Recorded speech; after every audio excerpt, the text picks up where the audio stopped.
Hello and welcome to the Living World of Darkness Changeling venue. Today's scene takes place as Maxine swings by to pick up Misha for a surprise field trip.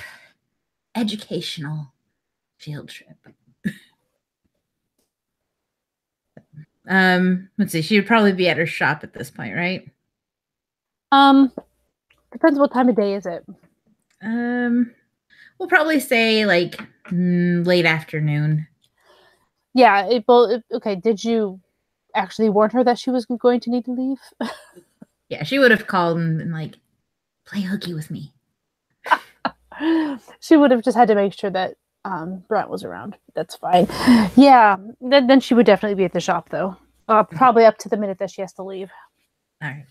So she'll swing by the shop. Ready to go?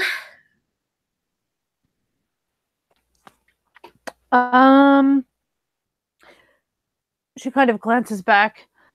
Yeah, just 1 second. Okie dokie. And she'll like walk off into the back for just a second. You can hear like a sort of a conversation. I mean, it's around corners and stuff, so it's she's clearly talking to someone back there. And she walks out with this Ishu guy following her. Mm-hmm. Because she wanted to make sure someone was up front. When she leaves, you can see why that would be. Yes.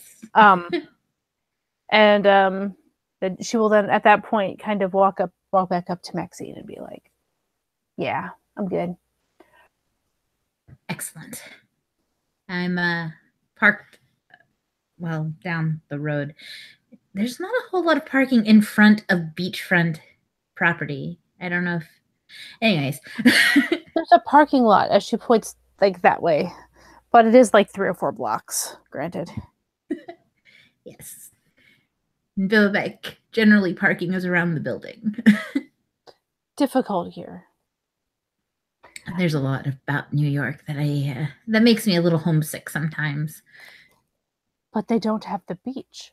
As she walks out the door, she'll kind of gesture like sort of behind her because it's actually behind the building.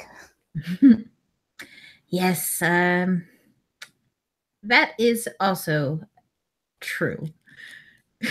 She says, and like looks out at the water, gives a little tilt of the head, little shrug. It would be very awkward for me to live away from the beach, or at least away from the ocean. Well, your friendship will keep me here then. That alone cannot be replicated in freaking Billowbeck. Maybe she just blinks at this like that was kind of weird and slightly overkill. Hey, I won that duel, damn it. That only gets you equal, not more.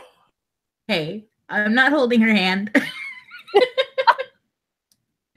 Nah, that's fine. That's fine. Yeah, she's hammy anyways. I know. Just so I have to tell you this OOC because it's brought it to the forefront of my mind. Mm-hmm. William accused Misha and Holland being in a three-way relationship with Maxine. That's pretty damn funny. I know, isn't it? Yes. I thought it was hilarious. Anyway. God, I hope you let the puka confirm it. Yeah, we were just kind of like, yeah, sure, okay. Yeah. Like nobody. That says. With Misha as the linchpin. Apparently she swings both ways, literally being the linchpin. There you go. That's how it works. So yeah, she'll lead the way to her vehicle. So, how's your week been? As she tries to start her stupid car. Yeah, she's getting in, but totally eyeing the car suspiciously, probably almost as usual. Yeah, it's not the most reliable of vehicles. Let's see. I'm gonna hold on. Just because I like playing things broken, I'm gonna flip a coin to see if it starts today.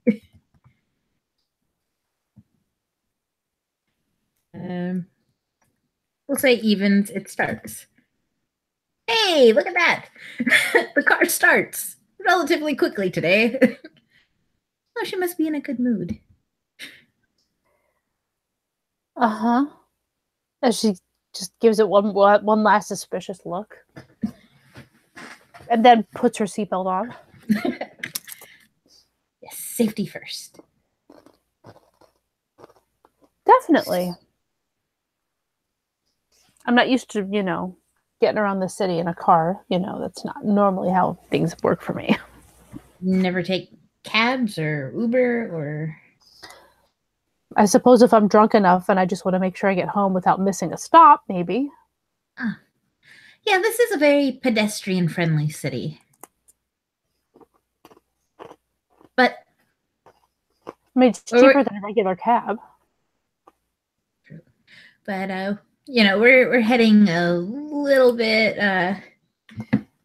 out of Brooklyn today, so... There's a city outside of Brooklyn?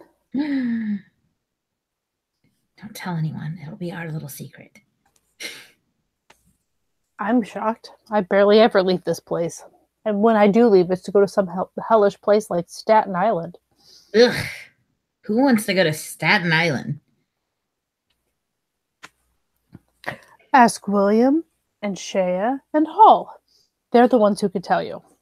I don't think they have an honest answer for me out of the entire lot of them. Well, I feel that Hall's would be the most honest.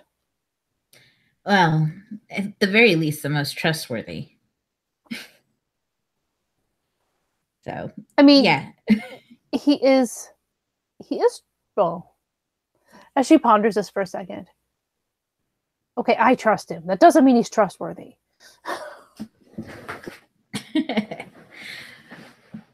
Well, I don't know what that says about you. Trusting us untrustworthy shifty types. Oh, well, his shiftiness has nothing to do with his type. Oh. All the man of mystery. Yeah. Does he drink his martini shaken or stirred? I don't know. I can't get a straight answer out of him. I do know that he appreciated the margarita I got for him the other day. Because I have yet to actually figure out what his favorite drink is, because he can't tell me. Have you gone through the route of what his least favorite drink is? Pretty much anything that he orders. That is freaking unfortunate. Oh, please. I've seen the things that you get. I have enjoyed each and every one of those to the fullest of their potential. Of their very low potential. A pinch of salt makes anything go down better.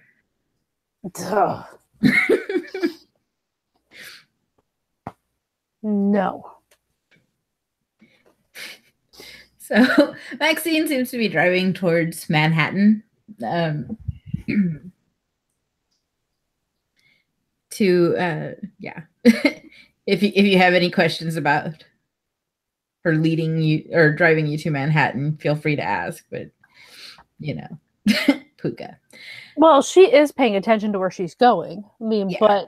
but she is actually like kind of just playing along at this point. All right. So the drive will continue along until they pull up to a location in Manhattan called West Side Rifle and Pistol Range, where Maxine will find parking. It looks like they actually have parking in the back for this place, which is a rare thing for freaking or anywhere. Let's see. Is that actually parking? What the hell? New York. Whatever. We're going to park down the road just in case it isn't. But yeah. Yeah, Misha's just kind of like watching this whole scenario. Like, it's not like she's never been to Manhattan, but it is posh. the rifle range a little, yes, less so, just because of the general type of people who frequent gun ranges, having a certain quality to them, a certain denim plaid quality to them. I mean, she is wearing her business casual that you see pretty much every time, she goes anywhere, like immediately from or after work. Mm-hmm. I mean, you haven't seen her wear any slouchy clothes in quite a while, probably. Because she doesn't take too many days off. So. Yeah. Maxine's going to look at that before they leave the car.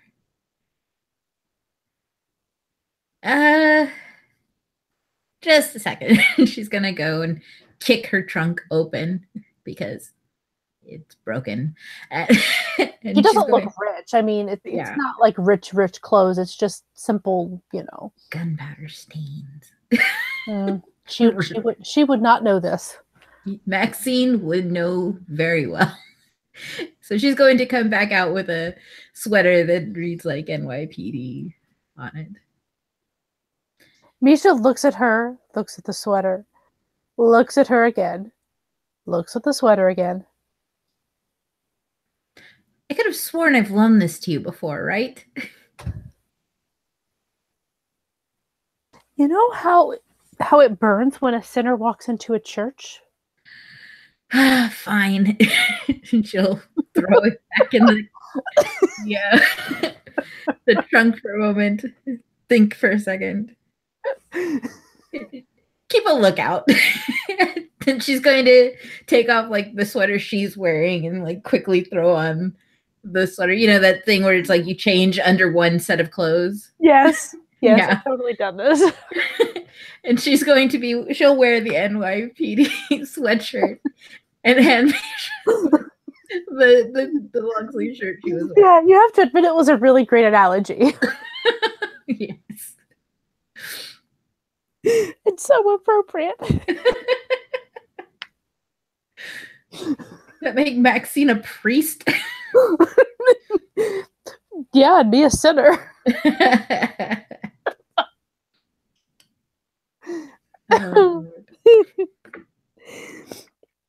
It's just the idea of the criminal wearing an NYPD shirt. It's a little much for her. Upstanding citizen. Business owner. Community leader, Misha. Hey, she's all about keeping up a front. That business is a good front for something. But anyway, definitely selling the things, all the things. Yeah, but she will she'll throw that on like over her shirt, but although she's not exactly sure why. I was gonna say she probably would have had a jacket with her, so she would have to take her jacket off to do so. But yeah, she's not really quite sure why she's doing this. She's just assuming it must really need to happen, or Maxine wouldn't have been doing the change under clothes thing. Yeah. You'll thank me later. So you're comfortable with weapons, right? Some. Great. Let's walk. She starts leading the way to the pistol and rifle firing range. I called ahead. They have some loaner weapons here, so we can practice.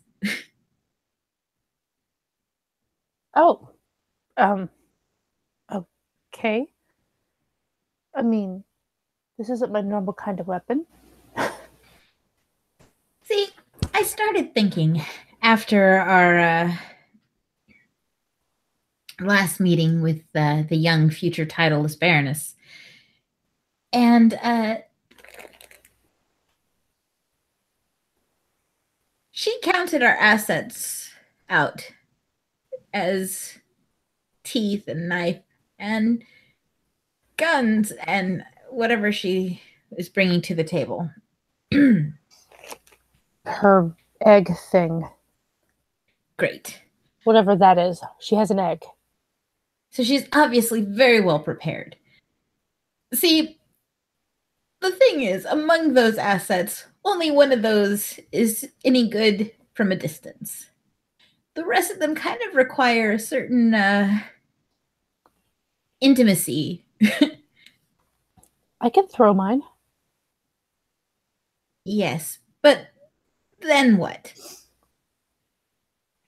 Well, I aim for the eyeball, and we're all good.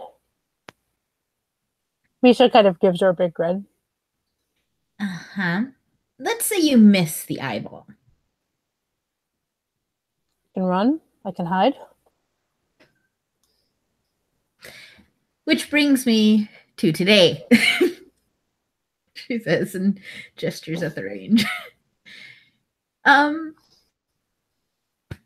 as you know, I am a 3-armed rabbit, but I am willing to sever one of those arms if it means that there's less of a chance of you being mauled up close and personal by a bear or a ranter or whatever the hell it is we're facing this week.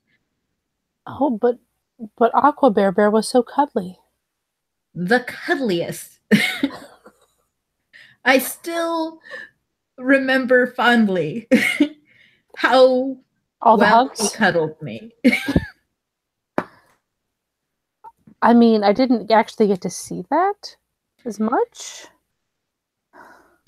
Hall definitely missed out on all of that. So you should have him make up a story about it and see how that suits your curiosity. Oh yeah, I mean, I feel that would be the most accurate version of the story. Unfortunately, accuracy is going to be exactly what you get from everybody who was there before the cavalry arrived. Well, I'm just going to have to assume that the cuddles were fantastic and that you asked for a cigarette afterwards. Well, Amber was there, so of course. And she probably provided the cigarette. It's best to be prepared. I think that the young fox was probably a Girl Scout and before she opened Vixen. A Girl Scout, huh? She has that look about her. That's totally the first thing I think of when I look at Amber. That's what I just said. I was agreeing. Good. Then we're in agreement. Except when we disagree. Oh, this is true. Well, we'll just have to avoid those subjects. Let's leave the oath mates at the door. Oh no. I mean, I don't see them here, although in some ways I feel they're always with us. So many of our conversations involve a sort of, but don't tell the other. As long as it doesn't hurt anybody, it doesn't really matter. I think that their ignorance has a bit of bliss to it. Although sometimes their presumptions are just... And she's just going to shake her head. Nope, let's leave them at the door. William, Charles, out here. Let's go inside. Exactly. We will leave those two people in particular not here. Yes. As Misha actually pulled some Pucanese off there, but you probably wouldn't have any reason to know that. Well, yeah, I don't know if she's referring to... like Carol picks up on it, but Maxine doesn't know what the hell she's talking about. And honestly, it could be Maxine's new oath or Misha's multiple oaths. So. Well, it's really one group oath. Yeah. It just includes more than just William, but anyway. Yeah.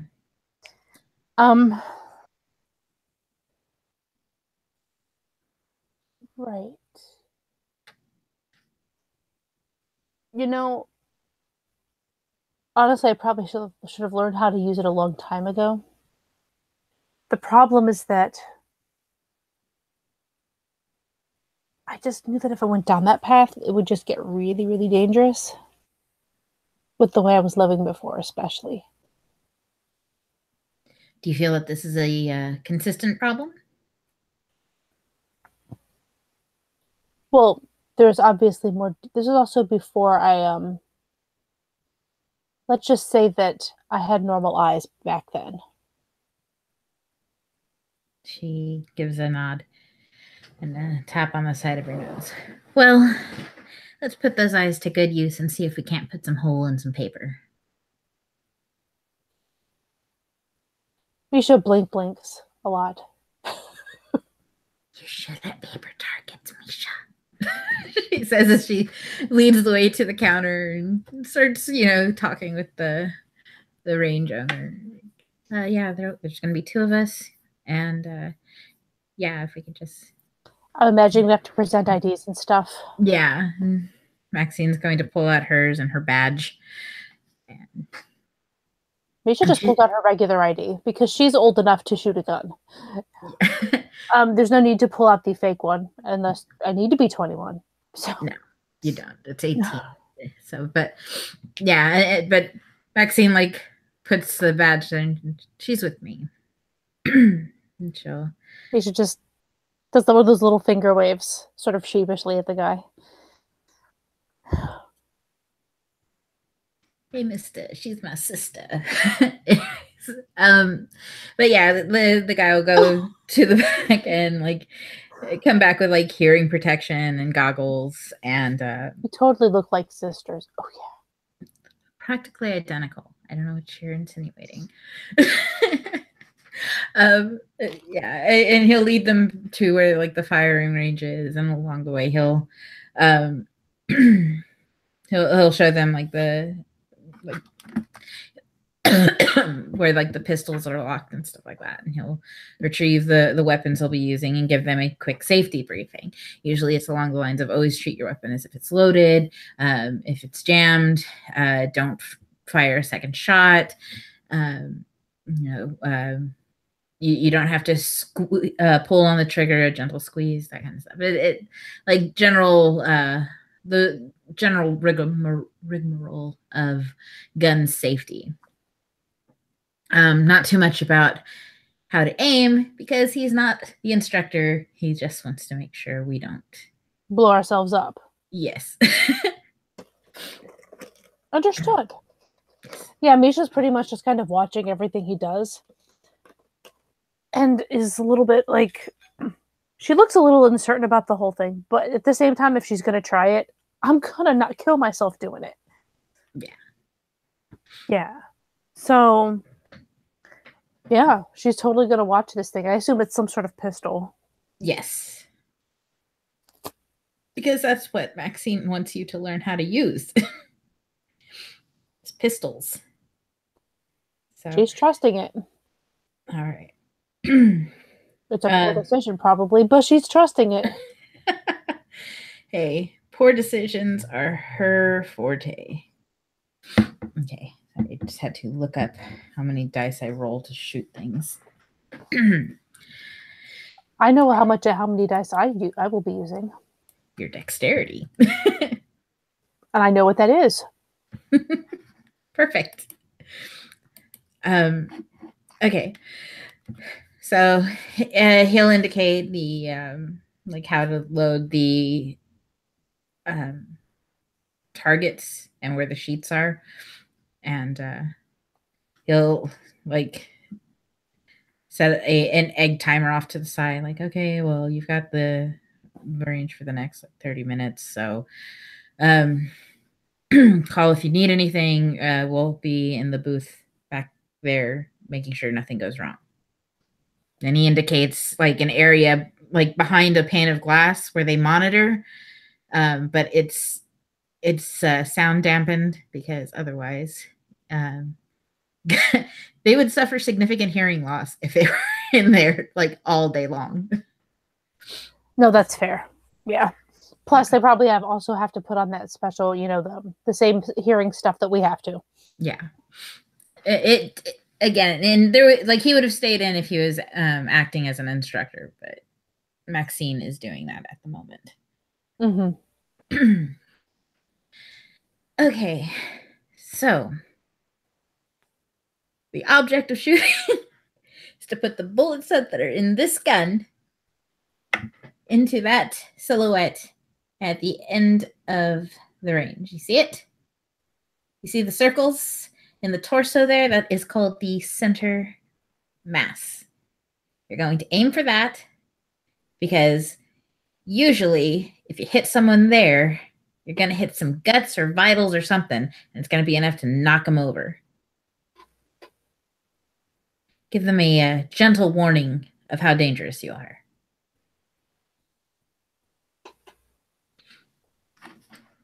Okay. Okay. And she's going to like do like her own like quick like overview of like she's gonna check the safety on the weapon and stuff. Okay, make sure that the safety is off and make sure you point it that way. Do not ever like wave it around. Always treat it as it's loaded. She's because Misha has suggested that she's not fired weapons. Maxine's a little nervous seeing her fire a weapon for the first time. Okay. Let's see how you do with your first 6 shots. Okay.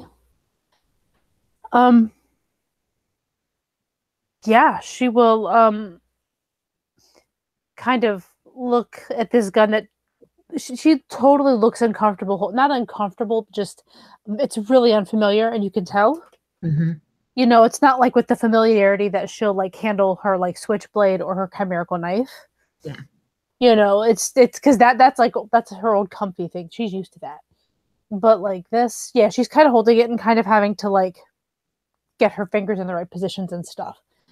But it's not like she's never seen someone use this on TV or something. She knows it's how it's supposed to be held in theory. You know what I mean? And I'm sure you'd correct her if she was wrong. Yeah. Oh no. That's gangsters fire like that in movies because they don't know how to fire a weapon. Hold it right.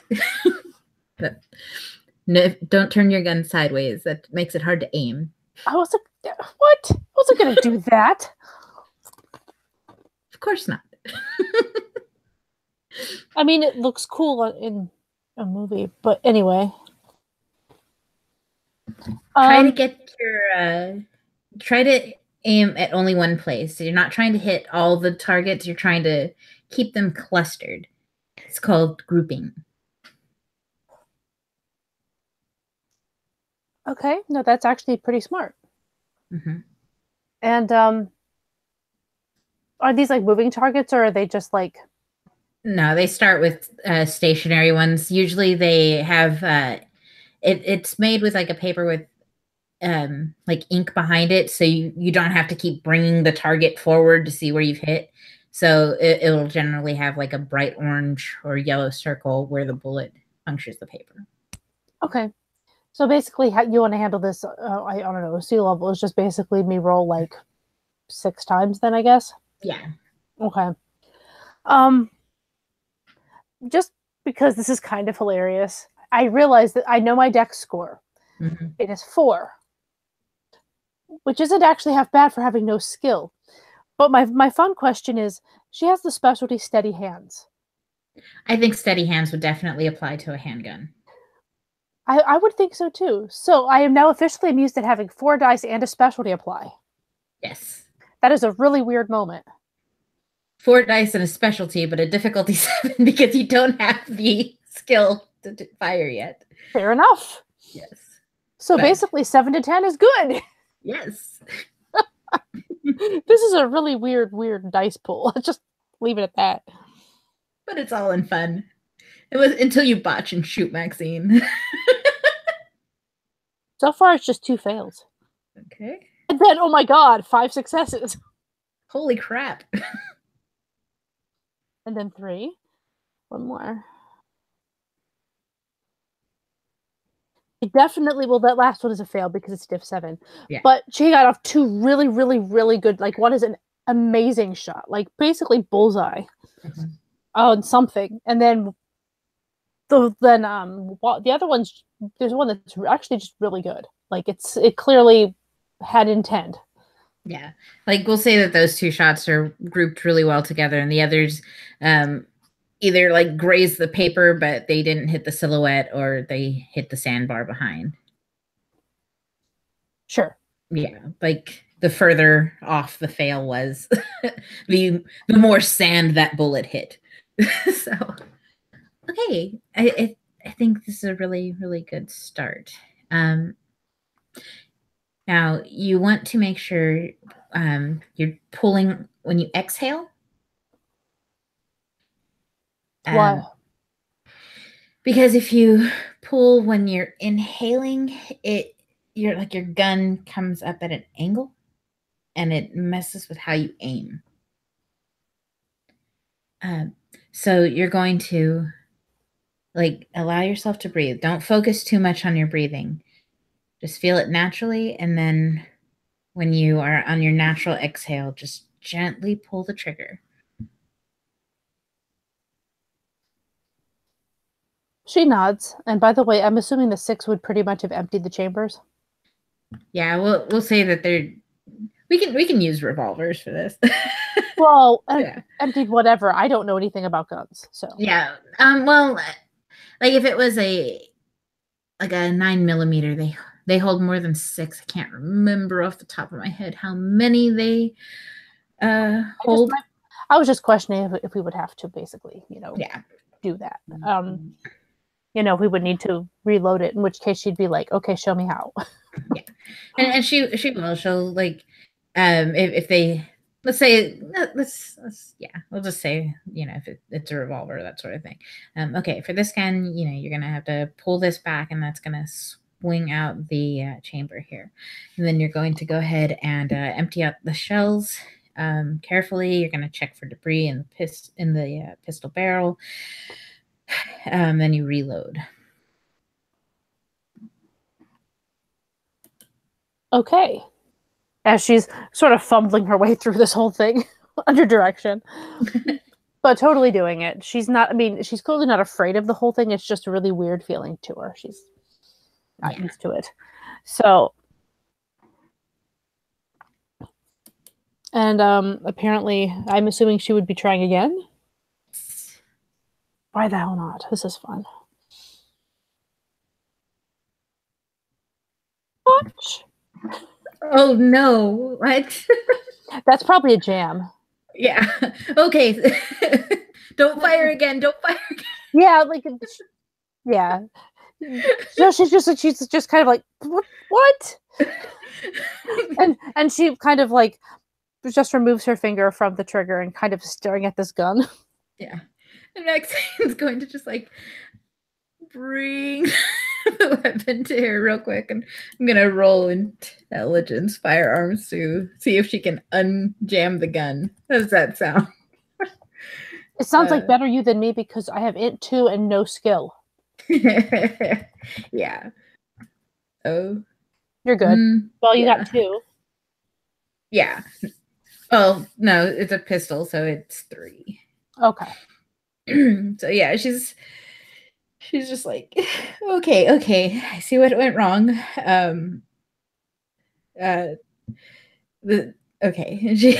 She like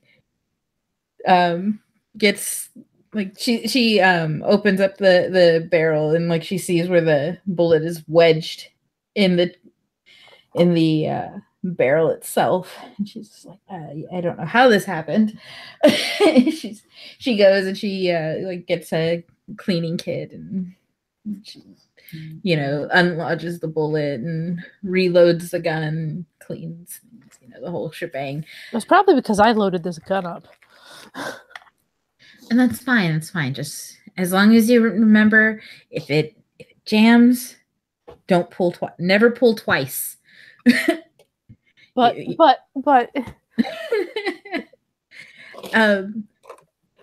you look. There will be times where you shoot many times, but that is not.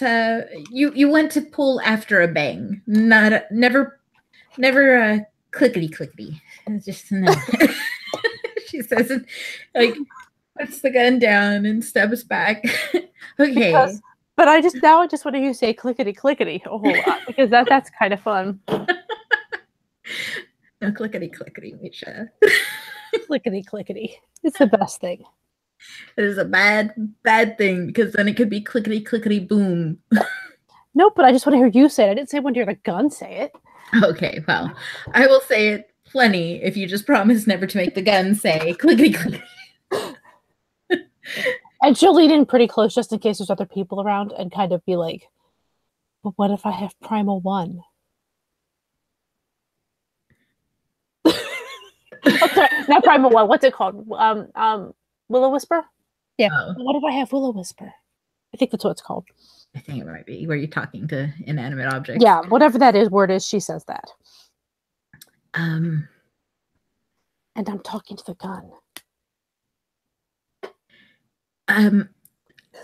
I personally don't try to have many conversations with inanimate objects, but I'm pretty sure the gun would tell you, please, please, please don't make me say clickety clickety. Have you? That tells me you need to like meet more inanimate objects. Nah, I'm good, she says, thinking about something that they left at the door. So, I'm good. We okay. So I think we've got everything situated with this gun here. With this inanimate object. This inanimate object is relayed to you what he does not want in life. There is no clickety clickety. So clickety clickety boom. Clickety, okay. Click. Yes, just the booms. Let's go for the booms. I mean, I don't have an objection to the booms, but maybe not in my hand. Yes. That's about the size. As she will take the gun back and kind of look it over without actually knowing what she's looking for. And attempt to aim again and see if she can do it this time. Well, at least it's only a fail. Bless it. Another fail. 4 successes. Very nice. Fail. Is that 5? That's a fail. Yeah. Was it a 5 or was it 6? Let's see. Let me scroll up to your botch and my gun cleaning. Let's see. All right. So yes, your gun cleaning. So 1, 2, 3, 4, 5. I need one more. Yeah. Boom. That's another 4. So there were 2 really good shots and some fails. I thought that was a total of 3. Oh, okay. Yeah, I guess 2. Yeah, okay. It's at diff 7, so yeah. Yeah, okay. 3, 4. 1, 2, 3, 4. If she had firearms 1, this would be a lot easier. That would have been 6 successes. Anyway, I mean, shit, you have a comparable number of dice to Maxie. she uses 6 when she fires. So, okay. And I got a specialty, which is really funny. I totally unplanned specialty, guys. Okay, you're staying pretty consistent. Got 2 more shots that are really close. You've got good grouping. Okay, let's reload the weapon. Let's see if you remember how to do it without me guiding you through the steps. Oh, do I get to roll my int and firearms? I mean, if you want to. Well, the good news is you're right there, hopefully, to catch me. Yes. This is going to be a fantastic roll at diff 7. And I got one. There you go.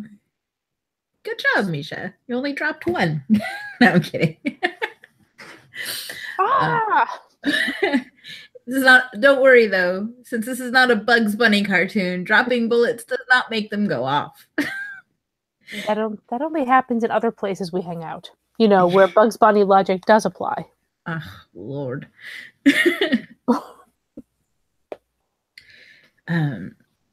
Okay. Good on loading. Now, this time I want you to try and adjust your stance a little bit. We're going to try from a supported prone position, and she's going to bring over like a bench, and it's dirty. Like it's caked with like gunpowder of firearms past. And here's why you are not wearing a nice shirt. I mean, if I'm going to be sitting on this, then it's one of my pants I need to worry about. And she'll walk over and like there's mats, and she'll put those on the floor, and she's like, no, this isn't for sitting. And she's going to demonstrate how to fire in a prone position. She's going to get up on her stomach and like support her torso up with her with her elbows and fire from that position. Let's see if I embarrass myself.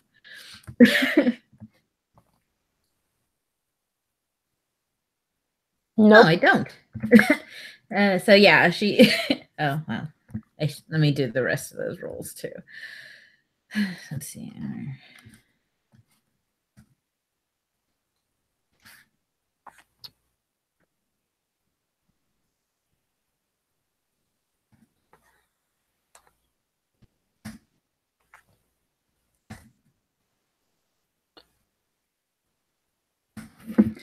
No embarrassment there. Yes. This is what she does. Yeah, no, they're grouped well together from this prone position. Maxine fires off 6 shots. Boom, boom, boom. Okay, so now you get into this position, and she's going to put her gun to the side and turn to Misha. Okay, now you're going to want to make sure you're not like up over. The prone position is in order for you to take cover so that you can well, less of you is a target. So if you're in an active firefight, this is most likely the safest position you'll be in. Unfortunately, it does restrict mobility, but if mobility isn't an option, knowing how to fire in a prone position is a must. What makes you think I would have an objection to hiding? Well, you're very vivacious, and you're vibrant coloring. Right. Yeah, that's me. I'm a peacock.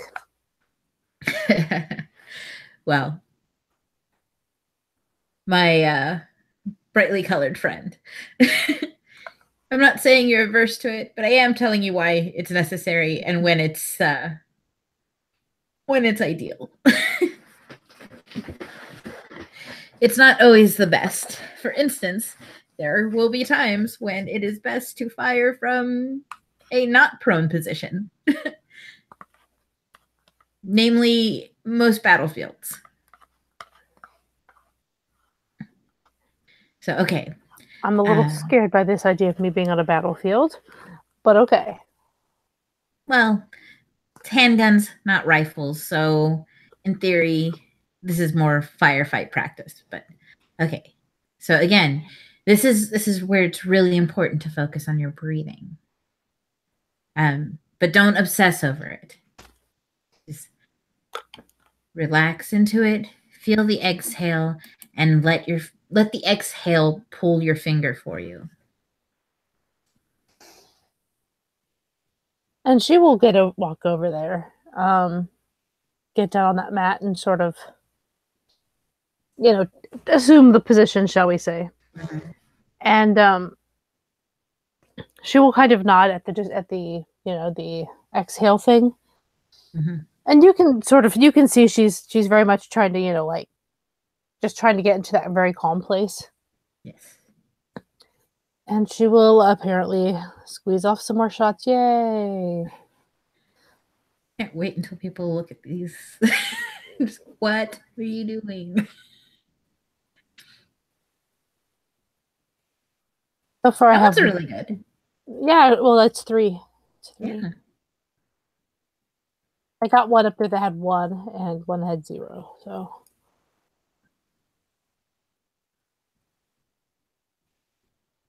That's a good one. that one is a good one. 1, 2, 3, 4, 5. Apparently, I keep forgetting it.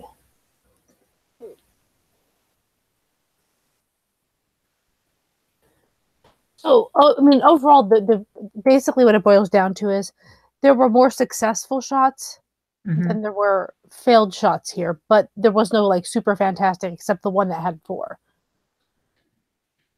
Mm, So overall, it's better quality, and and it feels it's just more stretched out.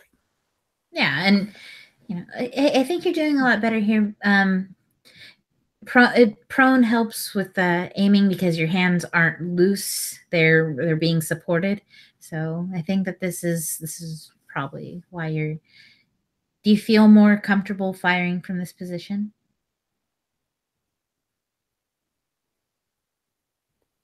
I guess so. I mean, I don't know. It probably is. It does feel a little better. The idea of having less of me available for people shooting back. Partial Yeah. cover, It's yes. She says. Okay. Let's see. We're going to adjust just a hair because I don't want to mess with this too much. Just a hair? Nobody knows here. She says. They don't know what they don't know that I like rabbits? I mean, seriously. Of course they don't. I just got here. um, she's like looking around, like doing a thumbs up because she feels nervous in a gun range, even though she fires guns.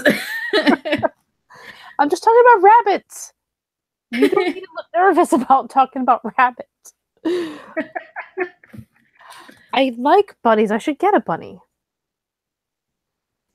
I'm sure, yes. There are many that need adopting, especially right after Easter.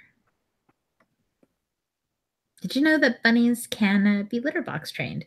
She says she just kind of like moves Misha's leg like just a bit. Yeah. Okay. One more time in prone position. See if these adjustments help or hurt, and then we will move to standing supported, and then I think we may be running low on our allotted time for the range. So, yeah. I'm just taking orders over here. Whatever you say. Actually, for the sake of speed, so you don't have to get out of this position, let me reload your gun for you, and she'll, knock the bullets out and just quickly load the thing, check the barrel, spin the chamber, and hand it back to her. All right. It's all you, Misha. Okay. There's one.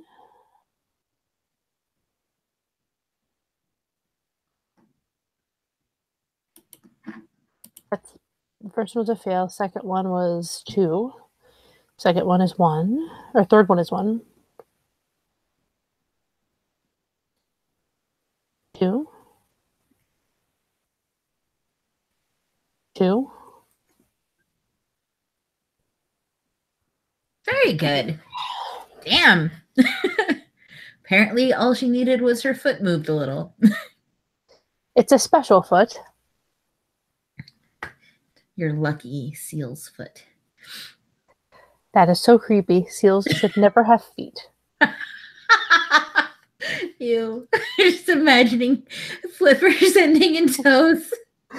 And then imagine them trying to stand up and they're trying to hop and they don't even have all the right bones, so they don't have actual legs, they just have feet.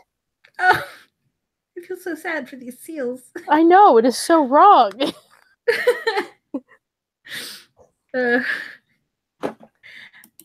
Oh. Sorry. Okay, so yeah, Maxine's going to like put away the benches and stuff, and she's going to bring out like these wood blocks that are going to go on like the shelf that's generally in front of where they were when they were standing and firing the first time. Mm-hmm. And the blocks have a notch in them. Okay, this is to help like steady and aim. You're going to actually be firing, like you're going to have to shift your body weight onto your back leg. And this is a supported position. It's much more useful with heavy artillery, but it's still something that you learn with handguns and stuff. It's especially useful like if say you're injured or you just have really weak arms. She says My arms are good. She like flexes, like does all those big muscly flex things. Yeah, and she'll show her lack of muscle definition. I mean, you can't really see anything through the sweater she's wearing at the moment. Yeah, probably not with Maxine either. So she'll help Misha with that and go through the whole rigmarole of like, okay, and then we load and then fire. Very good. Because it's like, I am really running out of what the hell I remember about firing to apply to this character. It's fine. It's totally fine. Yeah. You know so much more than me. I could like never run through this scene. It would be ridiculous. Okay, well at least it's not a botch. Also not a botch. Thank God. Also not a botch. Also not a botch. That was okay. That was like 3 successes. Good. Is that your last shot? Or I don't know. I think there might be one more. I'm trying to figure it out. 1, 2, 3, 4, 5. Yeah, I seem to always catch it right at 5. All right. Not a botch. Thank goodness they are not botches, as one bullet pierces through the paper. Pew, pew, pew, pew, off in these random directions. It's like sand flying everywhere. But this one shot's pretty good. Maxine's going to grab the block, return, and come back with a different one, in like a smaller block. I think maybe this will help. I hope. Also, check to make sure there's no debris building up in the barrel to mess with the trajectory of your bullets or anything like that.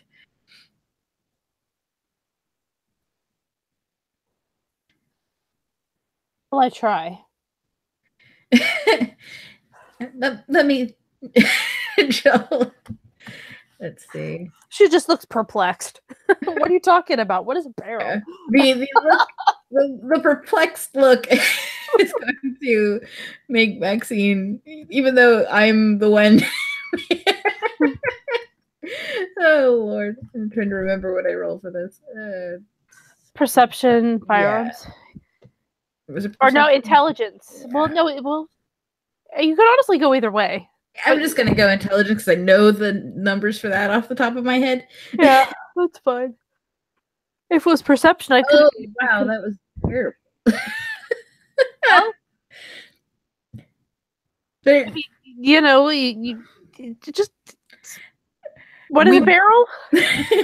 Yeah, we both failed to see if there's anything wrong with this weapon. Maxine's going to go and retrieve hers, and just to be safe, she says, and she'll load up that one instead. We can always try it again at a higher diff. Okay. I'll let you do that because I only have 2 dice and it's just sad. Jeez Louise. Well, you got a success. Well, yeah, if we just go up one. Right. If you go up one, well, 2 successes, yeah. Yeah, 2 successes. Yeah, like Maxine will hand you that gun, but she's gonna like continue looking at Misha's gun. She's just like, she's gonna go retrieve the cleaning kit and start like pushing like cotton pads through the barrel and stuff like that, and start like pulling things apart. And like, okay, I think maybe if we might be firing too fast, and the buildup's just kind of. And she she's like just muttering to herself as she like starts cleaning the weapon. But whenever you're ready, go ahead and go again, fire again.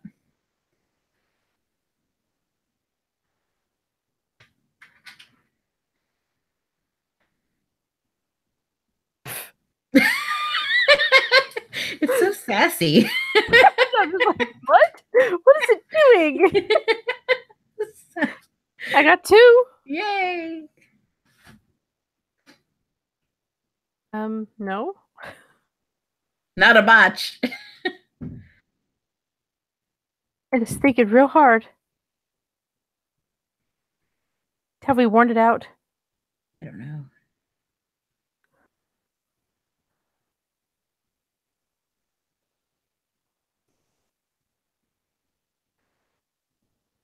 There's Fail. fail.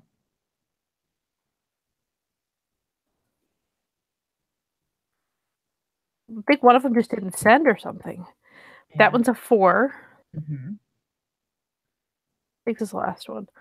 I got 1. I think that's right. So yeah, there's like 2 okays, a fail, and I don't know, some fails, and like 1 per. There's at least 1 really good one though. And Maxine's going to look at it, and she's gonna hit a button that'll bring the targets forward. Okay, so your grouping needs a little work, but overall it's not the worst I've seen today. She'll retrieve her own and just kind of lay it down on the counter. She knows how good she is. She doesn't need to stare at that at all. Okay.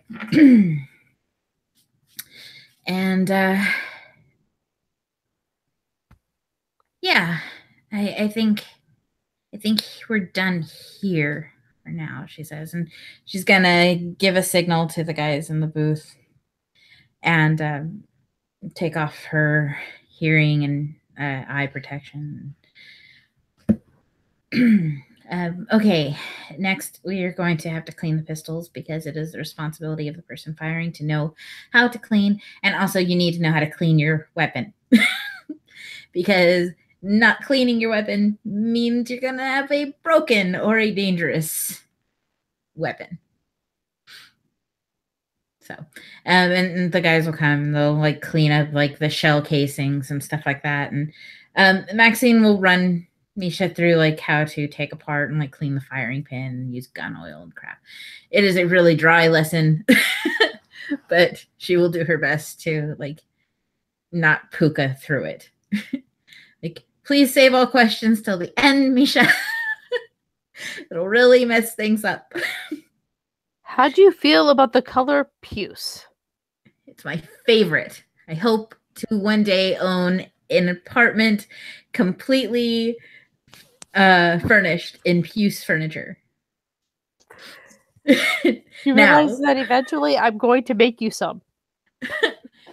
I cannot wait. I literally cannot wait. Please make it today. She says, no, you're going to take this pad and you're going to put it through. Like just doing her best to keep her little puka brain focused. But yeah, she'll go through the cleaning procedures and then they'll store the weapon. No, maybe she will like stop the teasing and like pay attention, and like she's actually is going to, like, if she's going to do something with this, she's going to, do it the right way. She's not all about killing herself. Very good. Let's see. Yeah, so she just had to do a little bit of teasing because it's what you do. It is. Indubitably. And Maxine's going to she'll like take care of stuff at the front and like, okay, here's what I owe you. Yes, NYPD discount, please. Thank you. Da, da, da. And and the transactions will be complete and they can leave the firing range. So how did you feel handling small arms?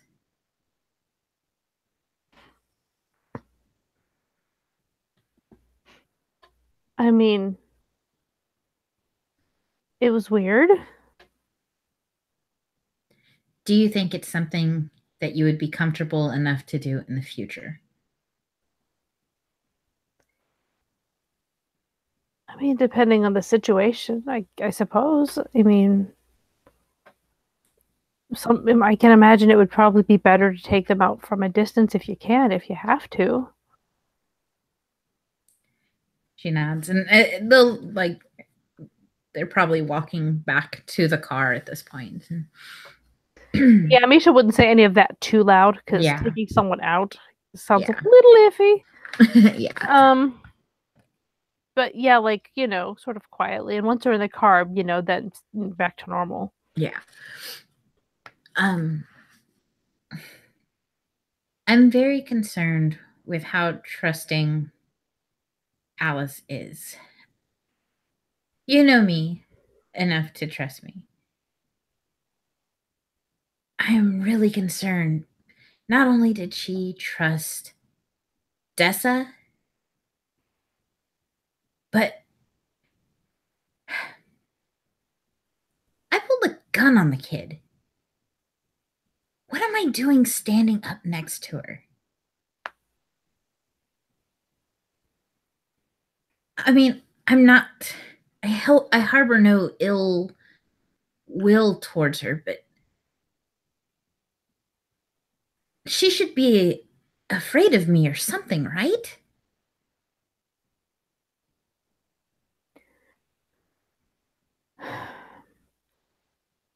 She has different opinions, I guess you could say,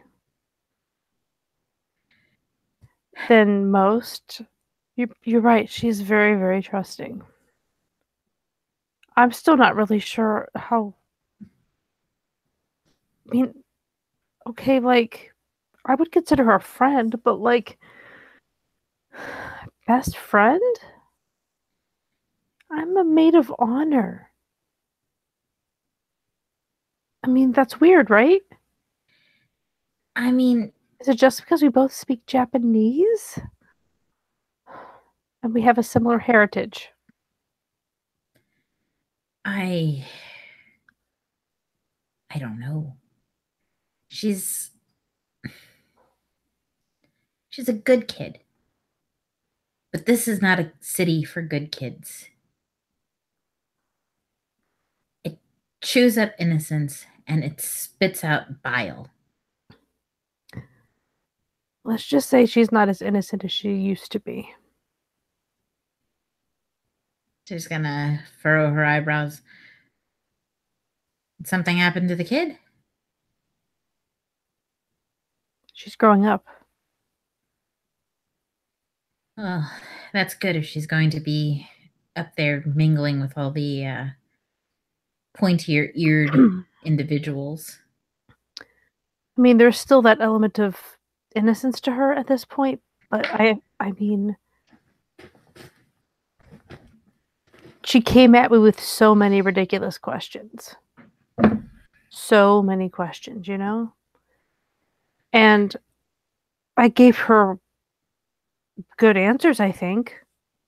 Good informative stuff, but if she's asking the questions, well, it's pretty clear that, I mean, she's gotten screwed over by Dessa. And that in itself, because it's a pretty massive, like, traitor moment. That in itself should be something of an awakening, don't you think? Let's hope. Because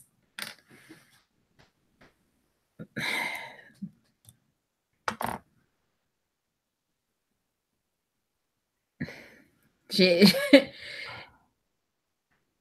somebody who puts us in dresses like that still has a certain purity to them. And What, would you put us all in black dresses that are like, I don't know, see-through and strapless? for my wedding, of course, I would put you all Exactly. in pasties and sarongs. I mean, William would just have a field day with that. William is not invited to my wedding. Damn straight. I would feel very self-conscious only because he would be leering at me the entire time. And that is why he would not be invited to my wedding. If he could just handle a little bit of naked boobage, we'd be fine. I hear he's handling it all over town.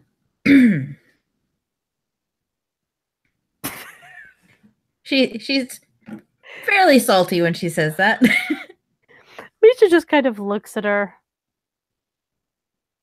Doesn't really comment on the salt, but simply adds, I may or may not have mentioned to him that we're gonna have to move out of, New York just because he's kind of screwed everybody. Oh. Either that or it's just gonna fall right the hell off. Oh, I have this feeling I'm sure he talked to the doctor and he can get some cream that'll help with that. Regenerative cream. Or potentially I have a little bit of, Ouija that might help with that. Do you want to Ouija his Ouija? I do not. But if it was necessary, I mean, I would. I just don't think that's really. Is it really necessary? Look, let's put it this way. I've seen it because I was involved with the camera part of that whole thing. I saw it as well and worried for the structure of Amber's flooring. Good Lord. I mean, I've been back there and it seems to still be sound. She must have very good construction. Oh, yes. But no, I mean,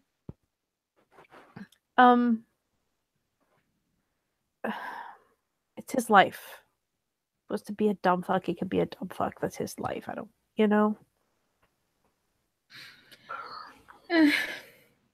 I met one of his buddies out in the wild the other day.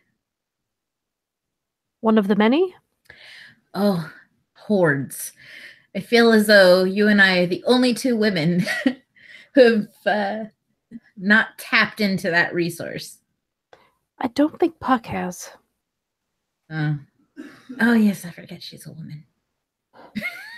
she says, like, it's kind of smirking. I mean, she may be many things, but I've never questioned her femininity. I don't know. What is the gender for right bastard? No. I can't throw her in that category. I hold too many bastards in high esteem. Okay. No, but I did somehow manage to end up accusing William of sleeping with Hall, which was a really strange conversation. But would you put it past him at this point? William, no. Hall, yes. Oh, wow.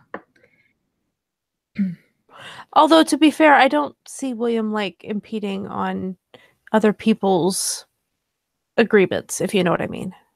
Oh. Well, that's good for him. Yeah, I mean, he has, in the past, very obviously flirted with me. Clearly wanted something or other out of it.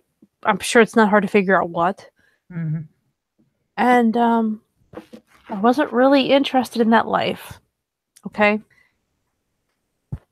But he hasn't done it at all in a very long time. I have to figure it's got to be some kind of respect based on my personal relationship situations. And perhaps an oath. It might have to do with that too. Yes, oaths, such delightful things we use to tie ourselves to people who are in no way complicated or controversial. Just like yourself. Oh, yeah, I did tell you we'd talk later. It's no one so edgy as the first two.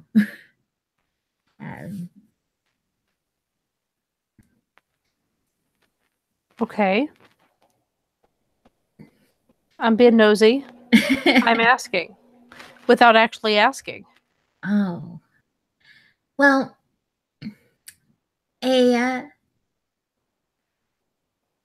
we decided to add a little bit of Sealy flair to our social circle. Somebody who's really good with her hands. Misha looks at her hands. I don't see any new cuts on your hand, and I don't think this is something we can do subversively. We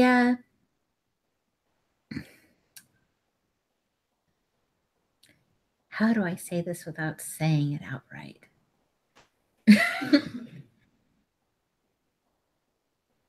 She's very, very mouthy. Okay, I can think of 3 people that fit that right now. Think of them in terms of who would make an oath with me and another individual. Both of you.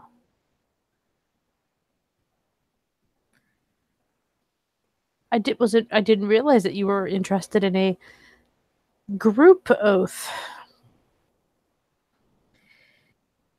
It's a hard world. I appreciate my friendships for what they are, but it's even harder if you're trying to strangle out on your own, you know? I'd never want to put you in a position where you felt I was, I don't know, torn between loyalties because of hands cut or what have you. We've talked about that before. Indeed. It can happen. It can happen that we each might have to choose someone else over each other, and that's simply something we're both going to have to deal with. Yes. But it is a lot less complicated for us if we aren't bound to each other as well. As it is, our cerulean friend seems to think I can just ask nicely to be let out of my oath with another individual. I mean, you can. The response is a totally different thing, but you can ask. I could. Knowing what you know of my friend, what do you think his response would be if I were to suggest forsaking an oath? It's not forsaking an oath. It's not like you're deliberately going to go out and break the oath. Oh, no. I'm talking about disbanding it. Do you think that somebody like Charles would take kindly to revoking words and promises? You probably wouldn't. But if he was a reasonable human being, he would, listen. And at least consider it, even if he tried to get something out of it for himself.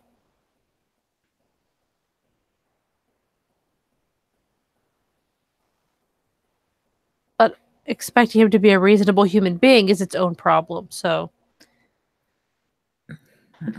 That would require him to be a human being.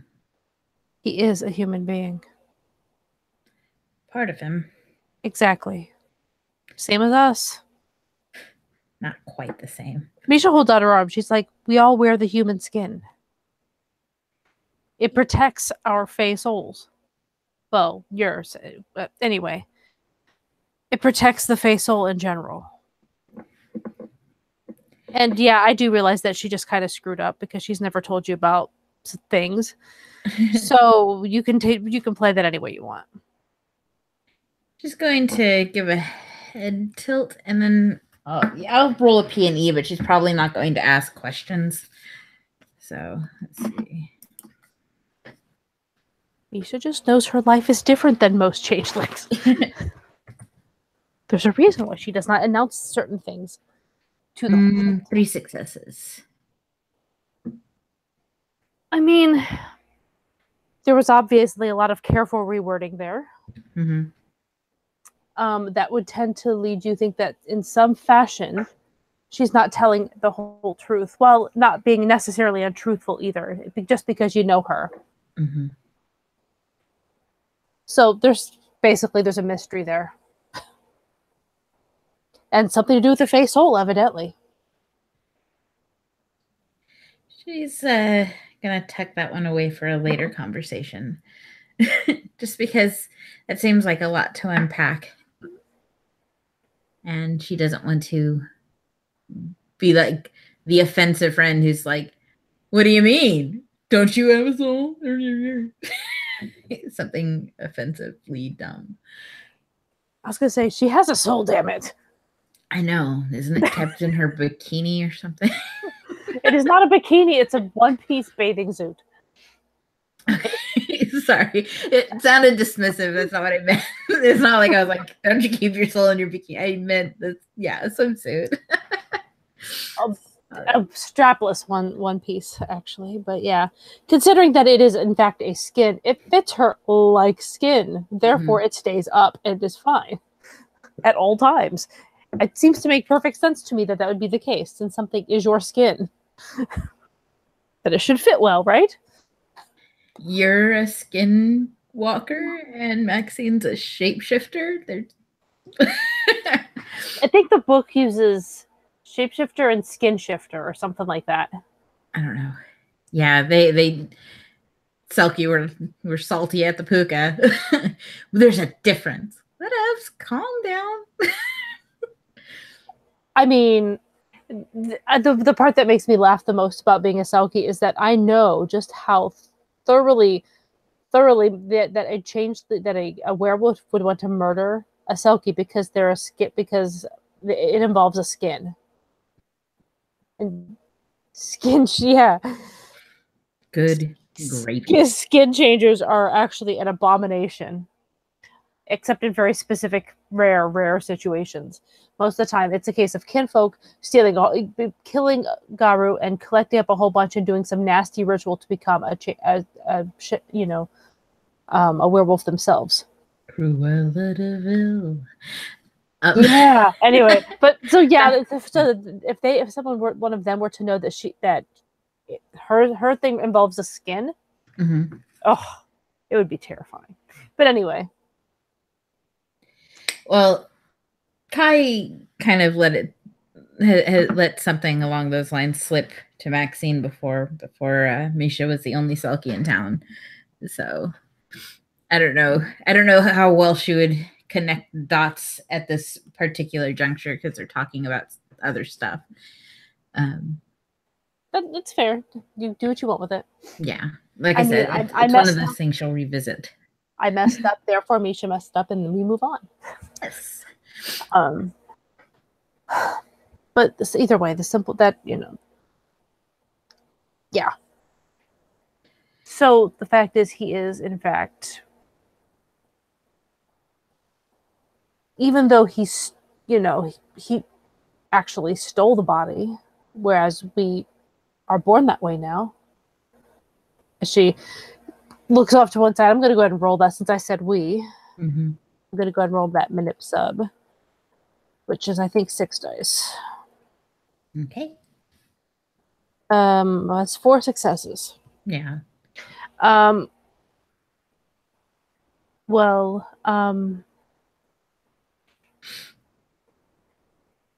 I mean, it's whether he likes it or not. he's got some human going on. And it's the only way that he can survive here.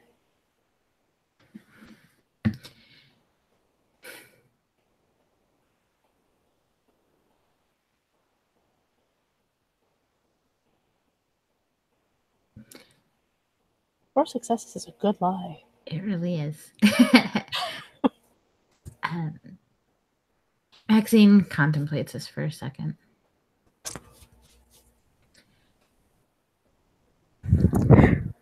There would have to be a very good reason to release each other from our oaths.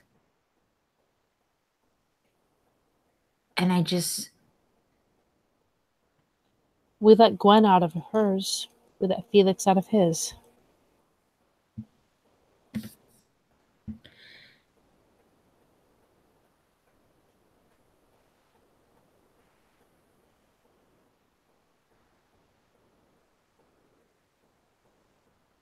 It can be done. Yes. But things are...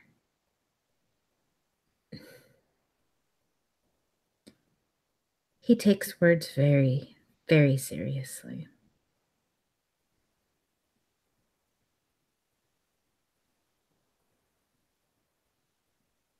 I know. And I think you knew that when you went into it. I did.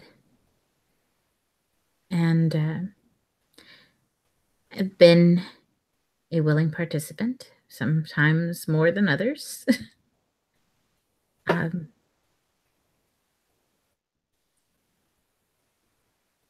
I'm going to say this and hope that you don't think less of me for this. But he is my friend.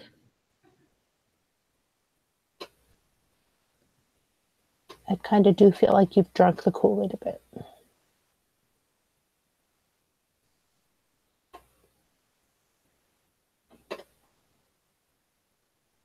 There's been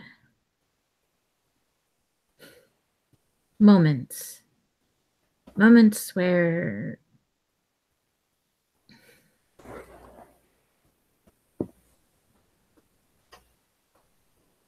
there's more to him than Carraris.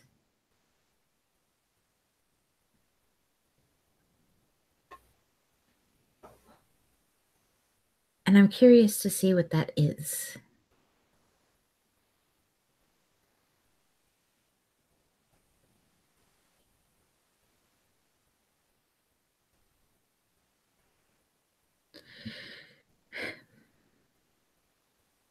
I don't think he would hurt me. But having the oath makes me feel certain he won't.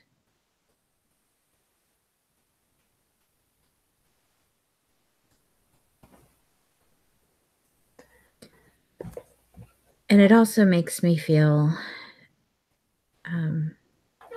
a certain amount of insurance that he wouldn't hurt my friends. Because that would hurt me greatly. And with all of you so concerned about him, how could I just release him?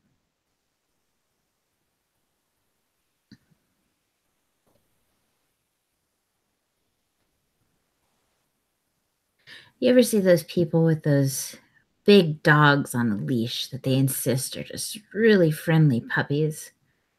But all anybody on the other side sees is a snarling mass of sharp teeth and menacing sounds. Mm-hmm. How do you think people would respond if somebody let go of the leash? I dealt with him before there was a leash. And I would deal with him again without the leash. You take too much responsibility. He's my friend. Of course I do.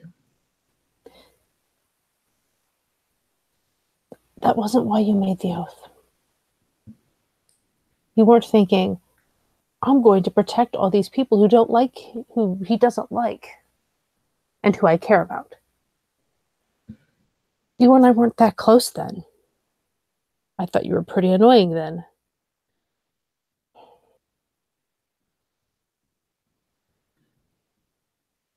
Strange, because I made the oath the same day you kept me from leaping into the pond.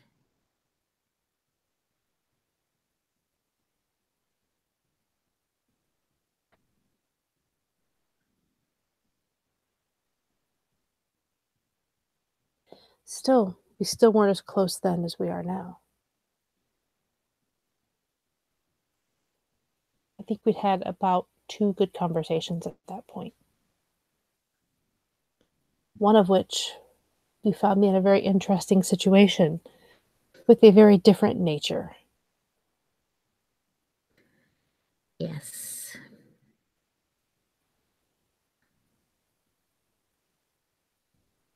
And the second one was when you were trying to leap into the pond.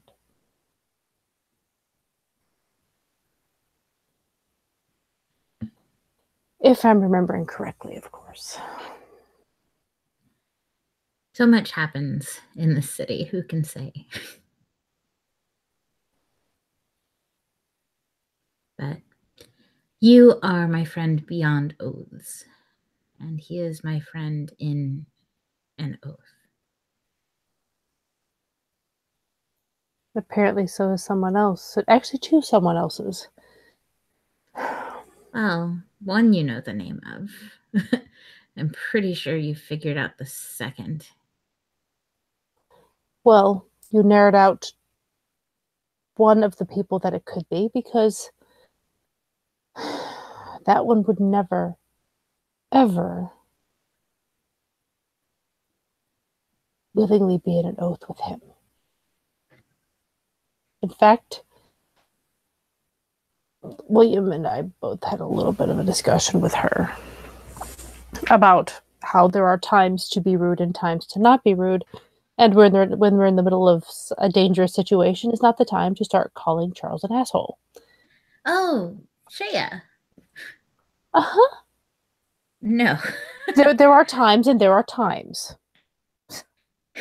I'm sure you understand. I understand the strength of her emotions regarding my friend. Yeah. It would. Hey, you don't have to like someone to just keep your mouth under control a little bit. Yes. When there's something dangerous going on, it's really best to just kind of buckle down and deal with it. And then you can get back to the name calling in a perfectly normal fashion. I mean, there was that monster thing coming at us, and there may or may not have been a bit of a combination of characters going on.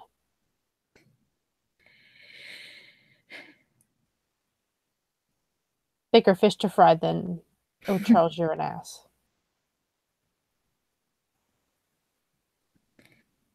Yeah. It was an interesting night.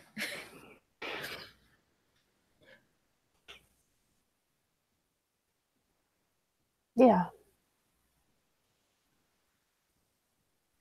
I could have made a ton of money that night if I'd wanted to. Put some people up on start a traveling freak show. No. Although what I could have sold very possibly could have made people into a freak show. Oh? Kind of taps her finger against her lips as she's thinking about it. Educate me, friend.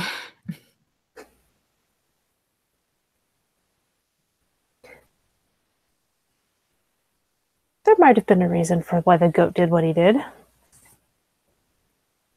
I mean, the headbutting me. There's no reason to throw us in there without telling us why.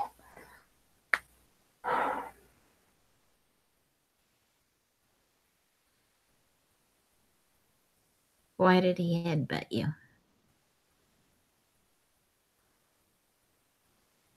Probably didn't like that I took some of his shit.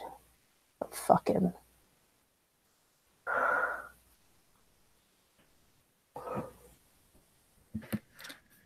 And a P and E. Okay. Let's see. 3. Unless you have a specialty. Nope. Not yet. What are you peeing? Just the whole thing in general? Just yeah, her like does she seem upset by this, or is she like proud of herself? Like what She's kind pretty of pleased with herself at this point. She wasn't. She's not upset that cocaine exists because like that's normal. I mean, it happens, and it's rare that she actually has a chance to do something about it. She's pretty pleased with herself that she got to do something about it. So yeah, she looks pretty much like yeah, like the cat who found the cream. Oh yeah. So what did you do with the shit you took?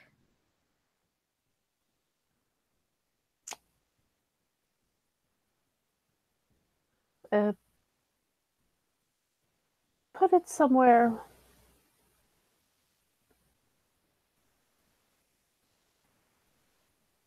But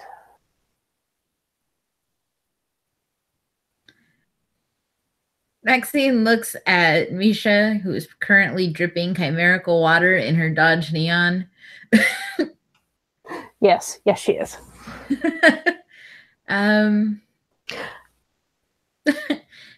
Maybe clarify a little.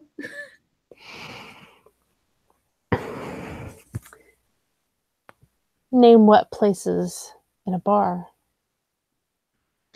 The floor, the bathroom, the sinks, the drinks, the people. Behind the bar, the sink. Did I say the sink? Toilets, urinals. Let me just clarify. One of the things you've said is correct. Cool.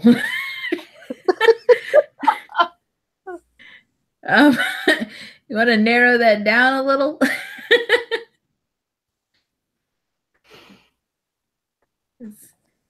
There were people mopping up Selkie water at the bar. And I did mention dance floors, so anything really. I told you about my mom, right? A bit. Did I mention the drugs part? Out of character. I don't remember. Respond how you want. You can just say no if you want to play it safe. No, I don't think you mentioned that.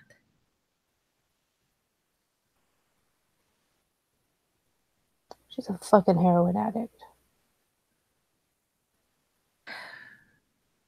I don't know if she's cleaned up. I really doubt it, and I really don't fucking care.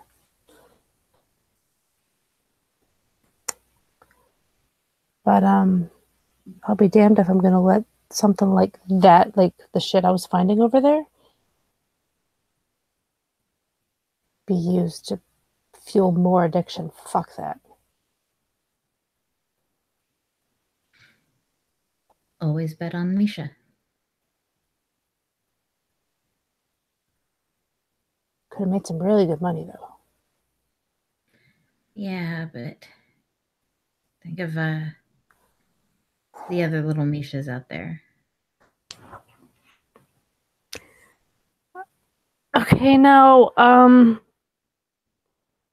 no offense, but like, I'm not here to save the whole world. I just wasn't gonna let that shit get out. I can't fix everything. I don't know. You seem pretty handy. Okay, fine. I'm a little bit of a misfix-it, only because I'm really good with my hands. And I just pick up on things easily. But I don't make drugs.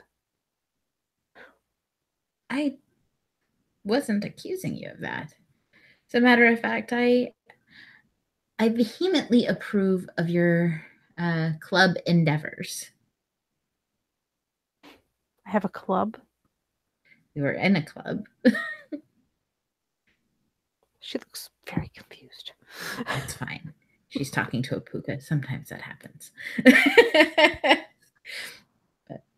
but she's giving a friendly smile. It's not like an accusatory look or anything like that. She's like, no, you did good. It's a good thing that you did. I don't feel guilty. Fuck that goat. Yeah. But whether he wanted us to go in there to cleanse it, or whether he was sending us in there to die, either way, he could have just fucking asked. And if it's the death one, well, then really fuck him.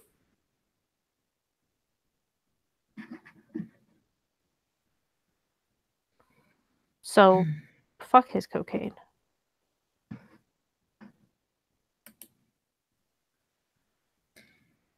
She nods. I will say that the water system is probably a little bit freaky right now from it. Well, it's a good thing that we have plans to help the water system. Suddenly Michael Jackson is going through my head. Save the world, make it a better place. Hey, there's worse ways to spend a Friday night. Not gonna lie, if I saw a gigantic like duck / seal / rabbit / crow / fox floating about on the water, I would probably dive in and go swimming with it, like swim towards it and have myself a good time. You still wanted to talk. You were gonna talk with Maneva about putting that thing together, right? Oh, I didn't know that was up to me. Well, I can't make a damn thing. I mean, unless you want a giant bracelet floating down the Hudson. My skills are incredibly limited. Do those float? Maybe if you use the right beads. I don't know. Pumice? Wood. Very small rocks. A duck! No. Well, we just resolved that problem. We're back to a duck. Perfect. Which means no bracelets. But like wood beads, those actually exist. That's my point. Oh. Well, compared to pumice beads. I think pumice beads might be a thing. I don't know. I mean, I'm sure I could try to fashion it up, but I feel that the material itself would be difficult because you need to get them into the right shapes and keep them there, and it tends to be a little bit crumbly. So you'd have to find some way to get it into the shape, and then once it's there, like something that would say harden the outside enough that it would actually stay in shape and not just crumble. So what you're saying is perhaps we should stick to something inflatable and crafted by somebody who can, make a thing. Or, perhaps a wooden duck. I still cannot make a wooden duck. I appreciate your faith in my capabilities, friend, but that duck would not float. I don't think you could break wood so that it does not float unless you like waterlog it. And find a way. She just like shakes her head.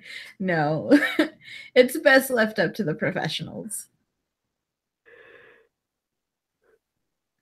And Maneva is very good with her hands.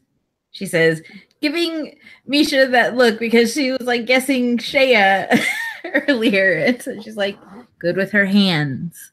No, Misha, no, that's not exactly how it went down in her head. But anyway, no, Misha was like, no, you had said that it's someone who's mouthy. Well, that's when she had about 3 options.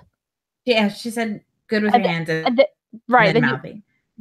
Well, I thought I heard mouthy and then good with hands. Oh, either way. If yeah, that's why but the difference being anyway, yeah. Okay. That's why Shea was among the three options. Oh, okay. Of good with hands, there's pretty much two, but one of us isn't necessarily mouthy. Yes. Mouthy and good with hands then. Yes. Okay. If she's already figured it out, then she's figured it out. Yeah. Good. I'm not going to be like, no. Your character totally didn't. It's just that Shea was an option. The third option is also narrowed out because she no longer lives here. I don't know who that is. I'll tell you later. Okay.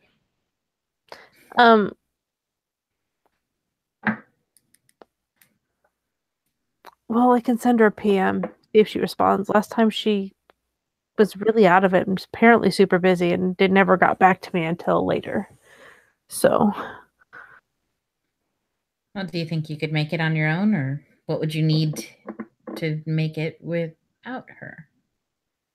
That's a really good question. I mean, how big are we even thinking? Like, I mean, the one on Amazon was 6 feet tall. That one was like $300.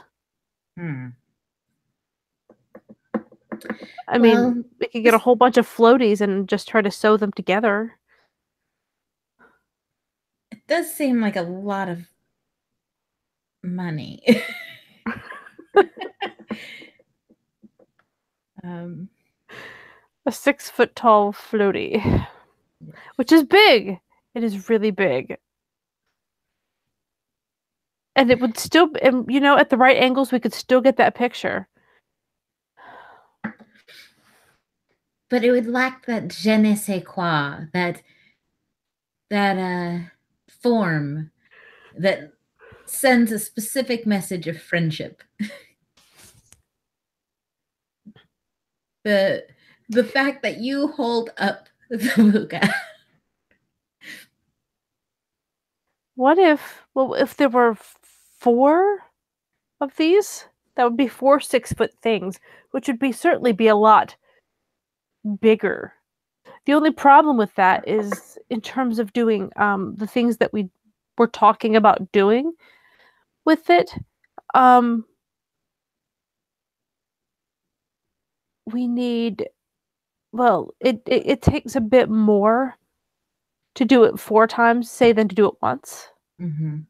It might be best to stick with the classic and go with the duck, which is not any of us. Maybe we can like write something on it to represent each of us. We can maybe each draw our a little animal or something on there to represent each of us, just because of to be conservative with our glamour. Mm-hmm. You see my point? I do. Yeah. So you're talking real duck instead of chimerical duck? Real duck or chimerical? Real duck would certainly we might get on YouTube and memes. Yeah, but real ducks have been done to death. I'll send you a link to some articles later.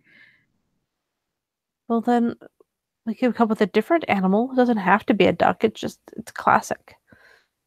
Well, that's why we were going to have a seal with her little friends. Because everyone wants to ride me. Your guns. Clickety, clickety. I feel the boom coming.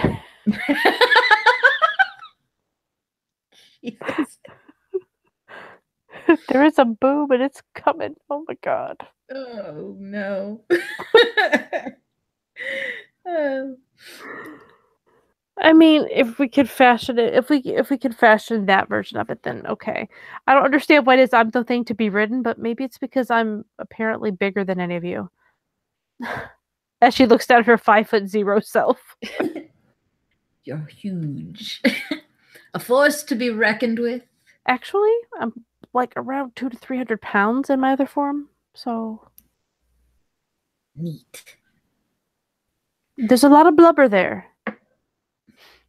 Bet you stay really, really warm in the winter. I'm only in the water. Like, here I'm. I mean, look at me. Mm. In the water, I am much more suited to handle the winter. Yes. How does it feel during the summer? Does it feel cumbersome, or does it like does blubber cool as well as heat? Well, in that case, the water itself helps cool us. That's why we're usually near the water. Mm-hmm. I mean, honestly, who wouldn't want to be anyway? I mean, I love the water. It's fantastic. I wish I should move my summer home to the bottom of the lagoon. Is there a lagoon around here? It's a fun word to say, lagoon. You know what we should do sometime? Hmm. Once it warms up a little bit and your little furry butt can handle it. I can give you a ride Ooh, in the water, like bunny on seal. life imitating art. I like it. I can do this. And if you trust me to not, dunk you. I trust you implicitly to never harass me. But even if you were to go so far as to go and break my heart by dampening my spirits. Oh, you probably get a little bit wet. I mean, it's the water. You're like you're on a sea animal. But I wouldn't dunk you. I might, but I would never kill you. Let's put that way.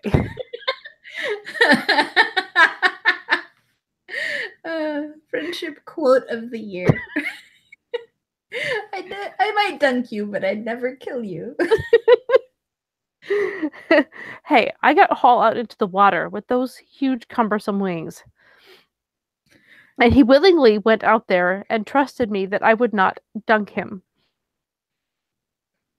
Did you dunk him? I did not. I most You're, certainly didn't. you're a much nicer Selkie than I would be. This was last summer. Aw. Yep. We weren't dating yet, even. And he still trusted me. Weirdo. So, when's your birthday? It is during a month of a year. You don't have to give me the year, just a general date would be fine and sufficient. Why? I want to know if it's past or if it's upcoming. So I know if I give you a gift, if it's early or late. Do I say, hey, guess what? Or, hey, sorry, dude.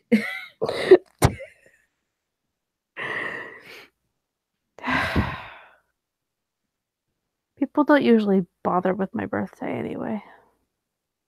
Oh, you're so much fun. She says. So she like reaches into her back seat and she pulls out a box you've seen before. It's the box she stored her pistol in when she was like, there's a box, pick it up. Give me 1 second. I want to say something, but I just need to find the actual name because I can't remember.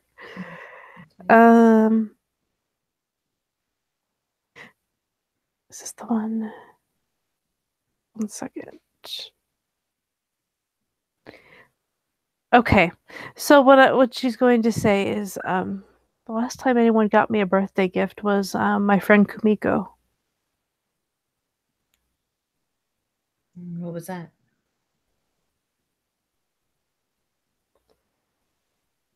She saved up enough money to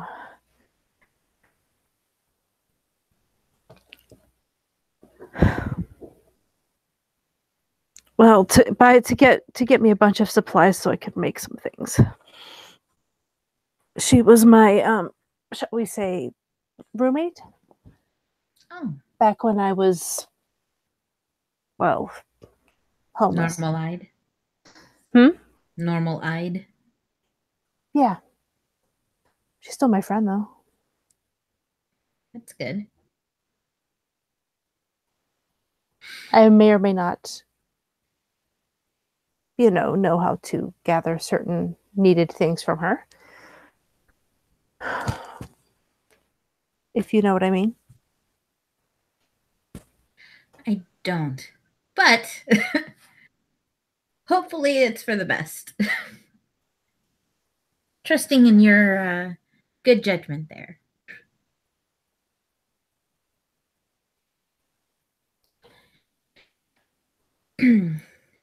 She has this box, and she's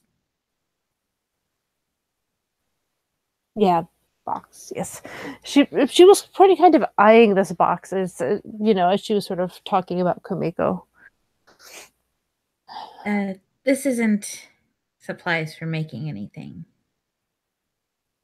but I want you to have this. It is a gift from an old friend.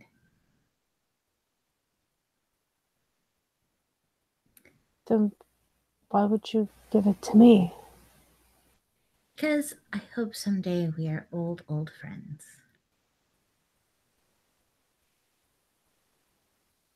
Even if we don't remember this anymore? Even if.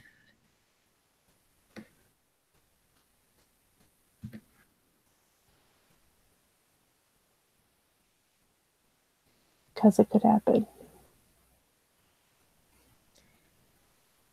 There's only two ways out. Neither of them are great.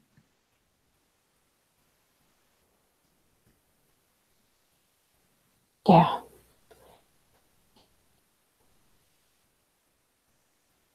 But I hope that even if we forget the beauty of what we are, that our friendship will endure. And if we shuffle loose this mortal coil early, maybe we'll meet on the next go around.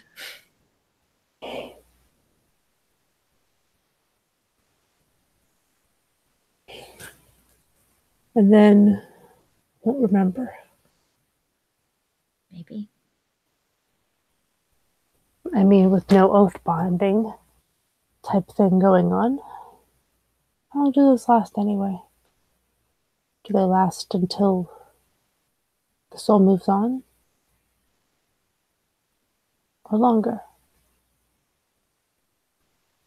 I asked the same question recently.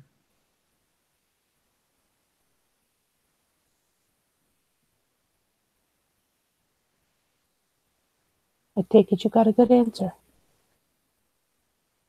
I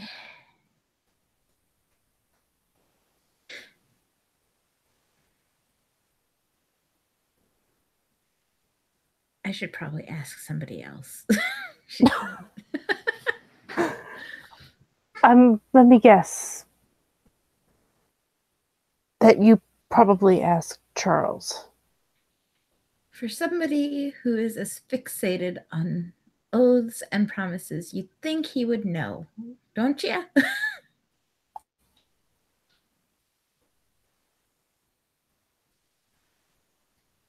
Yeah, probably. I wouldn't ask someone like me. Well,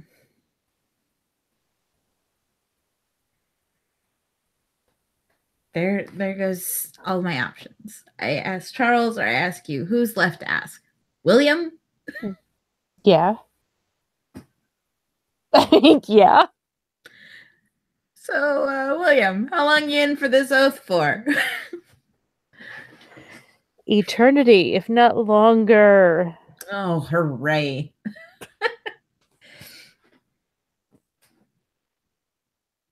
Are you sure? As she kind of looks at the box. I trust that you'll take care of it. You have before. And at least this time you'll know how to use it if you need to. it's not just a pretty bauble, it's a way to keep yourself safe. And while we aren't going to be, while we don't make odes to each other for lending strength or sharing bones and blood or such a dark sound. True hearts. Oh, do you want to take the oath of true hearts with me, my friend? Always. Always the oath of true hearts. It is the best oath of all of the oaths. I don't even know the words. It's probably best that you don't. But in lieu of an oath of clasped hands, instead of lending you my strength, I'm giving you this.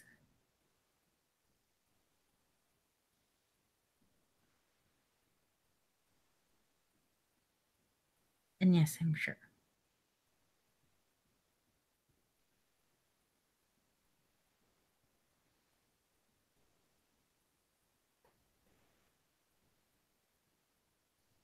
She will, at this point, kind of sort of gently lift this box. She's not opening it at all. Mm-hmm. And kind of set it in her lap, and she's sort of staring at it. Well, when you're doing something like that, 30 seconds feels like a long time. Mm-hmm. And she's just kind of staring at it. You can almost see the wheels turning, you know? Mm-hmm.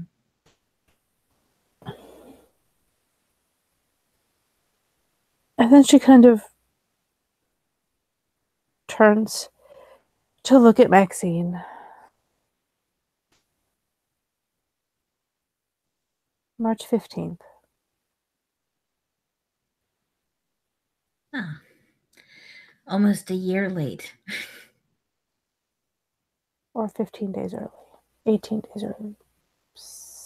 Wait, 16 days early. Something. You're worth being celebrated, my friend. You're the only person who knows. At least in this lovely group. Well, if you wanted a secret, I will keep celebrations covert and between the two of us. I don't care. I just don't think anybody else does either. If you want to tell, you can tell the whole damn world. I don't care.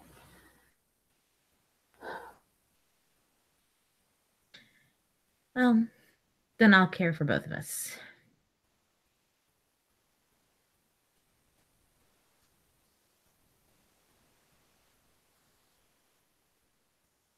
My aunt wanted to give me stuff for birthdays. Usually it was more like what she could afford, which was to invite me over for dinner. So I would just have like dinner.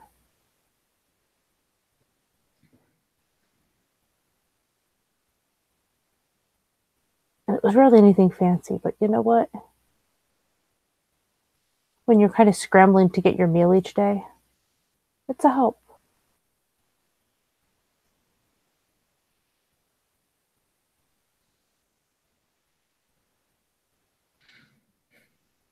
Well,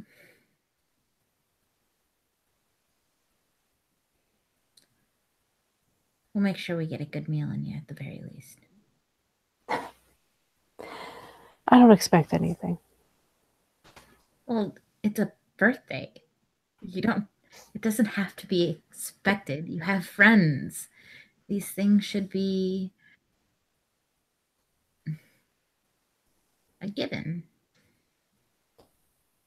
I don't know. I mean, you see all this stuff on like TV shows and stuff. These big parties with streamers and hats and balloons. You know, little kids ones, you might see like a terrifying clown, ugh, or like a horse or a magician. Is that really how they work? Because Well, it seems so unrealistic to me.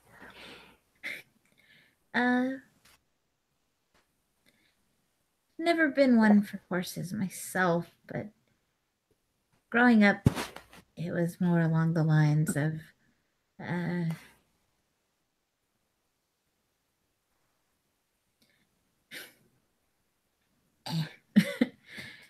don't know, mom and dad with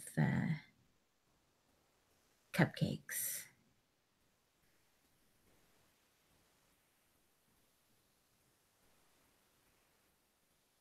I mean, that sounds a little bit more normal, I guess. I don't really have anything to compare it to. I'm sure you'd find a lot of empathy about odd childhoods. I'm not saying that they compare, but I'm not saying that they need to.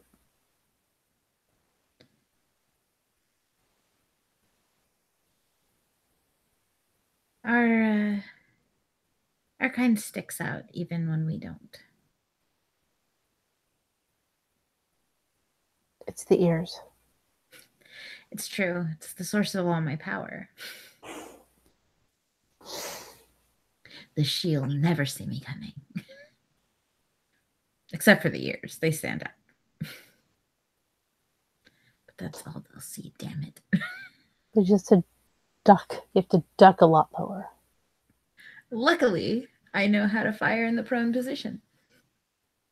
Apparently, and now so do you. Apparently, I'm better there than I am in any other position. You feel more comfortable because you're behind cover. Guns are loud. They bang. There's an explosion going on inches from you. They're a little menacing to get a hold of at first. And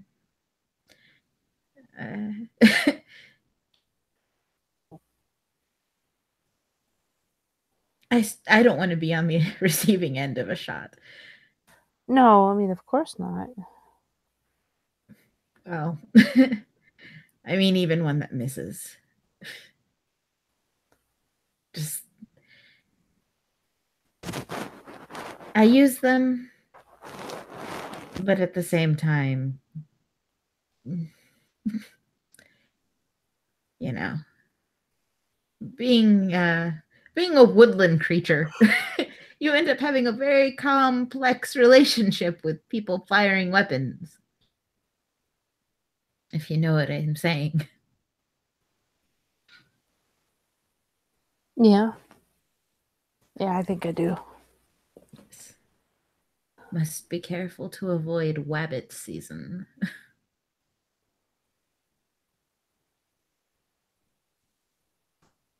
Well, in any of the parks around here, they'd hear the shot if it happened. Luckily, only a select audience would hear the shot of what's in that box.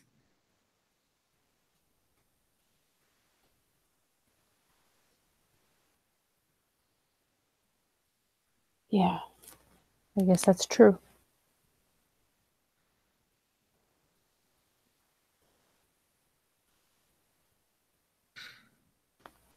I don't know. Do you have any siblings? Any brothers, sisters, whatever? Dozens, but only 2 with names. Thurston and holy shit, I can't remember the other name of my sibling. It's okay. I just had to look up Kumiko. That's great. Let me look it up. Maxine has a 16-year-old sister and like a 7-year-old brother named Thurston. I feel terrible for that kid. You know, such a terrible name. That's why I picked it. I mean, but Maxine is not exactly the world's hottest name either. No. It just tells you that her parents like giving old-fashioned names. Or they like Gilligan's Island. Because Thurston. It's such a great name. I think somebody on Bones is named Thurston. Let's see. Lori and Thurston. Lori's a brat and Thurston's a brat as well. At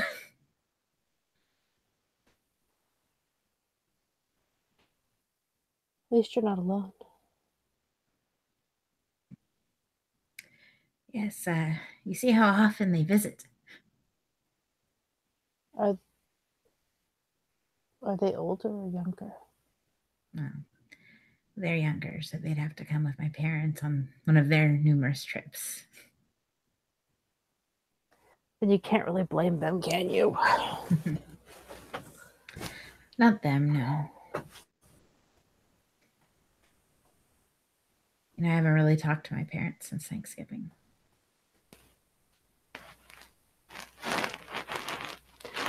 I am definitely not going to be getting involved in someone's family things. I mean, because I had such a successful family. Oh no, it's not a cry for help.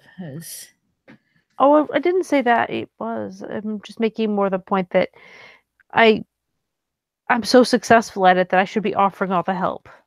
Well, I mean, do what you know, right?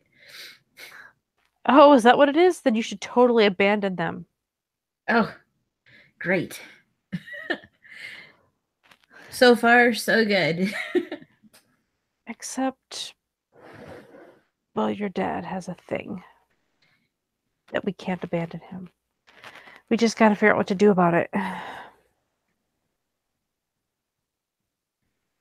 I don't even...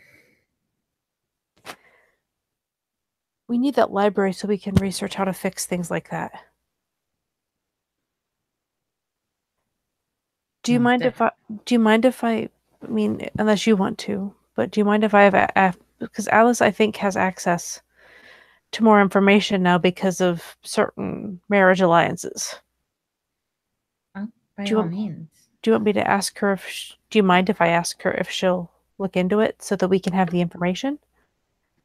I don't mind. I mean, any loss is too great a loss, right? Yeah.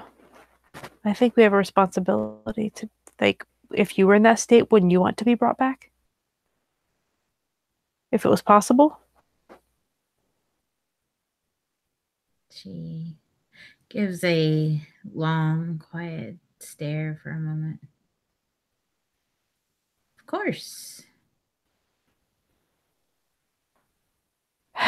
Peony. Okay. Let me roll my... I don't even have subterfuge. I don't know why I always forget to buy that damn thing. It's just manipulation. I need to find... So I'm trying to remember if she had got... Nope. Still not. I got 1. I got 2, so... That long pregnant pause was somehow convincing. Oy. You should not.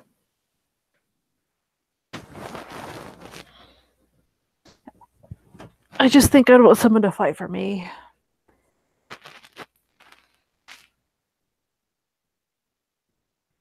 Well, luckily, you have friends who definitely would.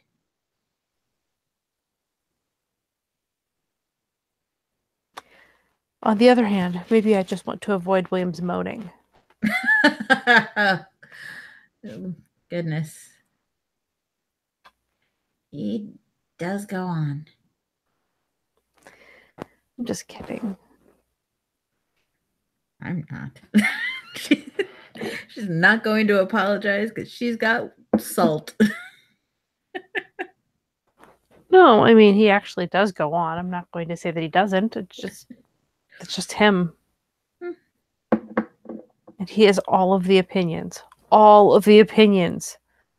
Yes. I am aware of how many opinions our shared investment has.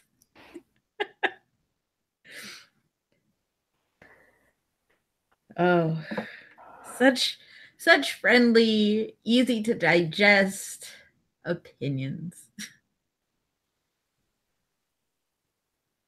And then he gets mad at us because he changed his opinion, or he gets mad at himself, or I don't know, but the rest of us didn't care, and he did, and it was really, really weird. Yeah. You may get worse stuff than I do. I've been basically getting one lecture for the past let's see, made the oath in November, December, January. Oh Christ. Do I have to look and see how long this has been? At least for 4 months, I've been getting a single lecture. Dispersed with weird moments of either August. August. Oh, you poor dear.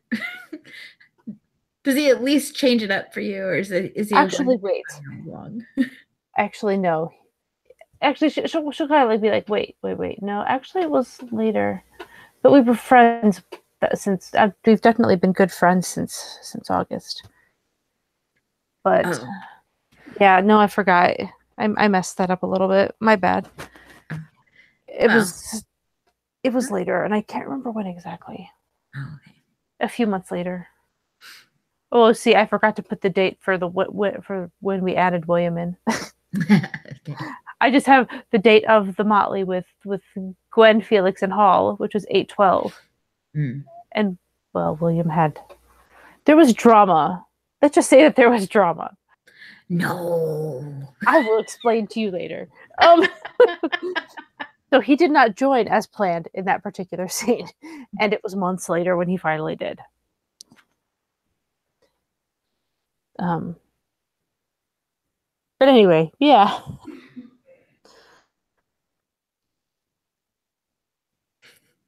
So, no,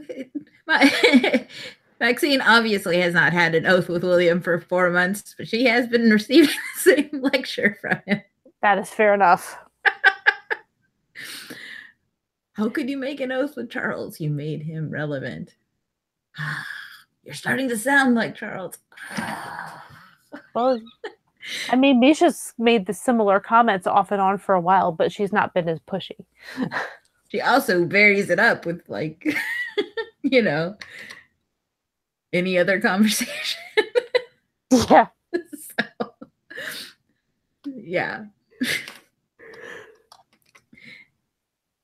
No, there were some variants. Unfortunately, they were during Maxine's time as beguiling, and now that's stopped, and he's back to just this same old song and dance. I don't know. Our friend is nothing if not consistent. Oh, I make very consistent friends. Although I don't think either of them would like hearing that they have that in common. Have you seen that meme with the really big t-shirt? And the two little kids both stuck inside this t-shirt? Yes. I mean, I don't need to explain my idea for you to understand that it's an amazing idea. In fact, there should be a treasure that does that. I agree. If only the two of them could hug it out. To be fair, I wouldn't want to hug, well, Charles anyway. His teeth are a tiny bit too sharp. Don't hug his teeth then. If you get close enough to hug, you're close enough for him to use teeth. Do you think he bites me? She says, just kind of, she's not asking in that sort of like, I'm offended, but like very bemused. Like, do you think I'm being bitten? You do look tasty. Oh, well, you've licked me, so you would know. And I've tasted you. You are, in fact, tasty. Exactly.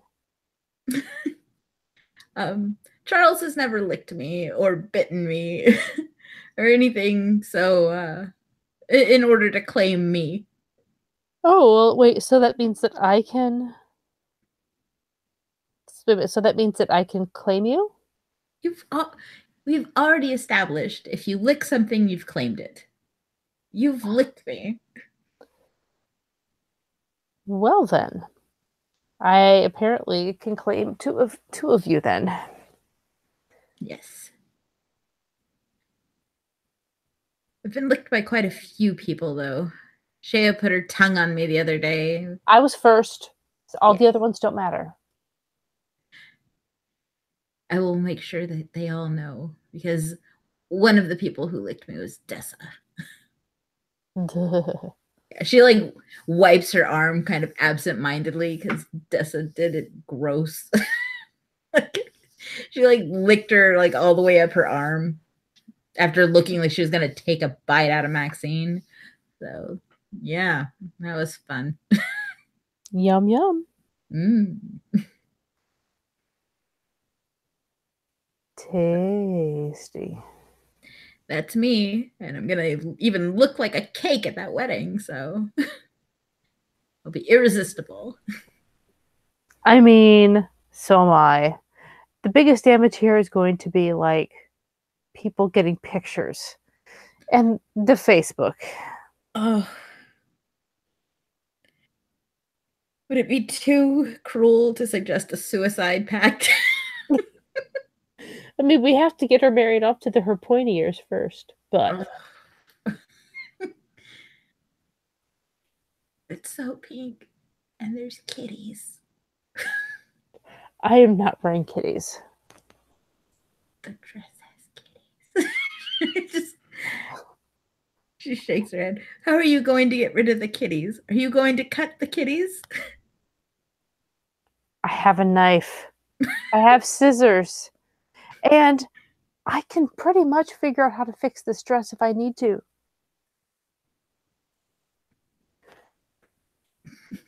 She may not like my fixes.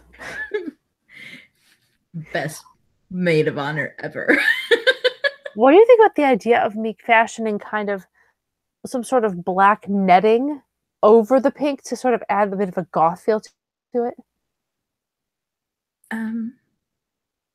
I mean, it's not my wedding, so I was trying to talk her out of cake, and you told me it's her wedding. I mean, it is. Indeed, it is. And because of that, we look like cupcakes. Not gonna lie, I think it's kind of ridiculous that she's like perfectly comfortable, even though I think nervous and stuff, but okay with this idea of marrying somebody she met like a couple of months ago.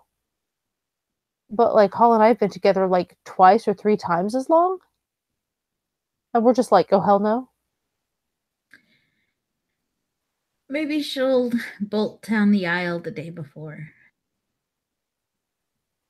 Although to be fair, technically Hall is a grown up. I mean he's I think he's 27 or something. 26. Yeah, he's significantly older. So technically, at least for him, it might not be as scary. But he's still him too. So think about that for a second. I know very, very little about Hall aside from how he interacts with you. Well, you saw the shenanigans that were afoot at the flea market. Yes. That's all I did. certainly did not participate in any sort of shenanigans as well. That involved any small people whatsoever. Small people. Did you see small people? I saw nobody.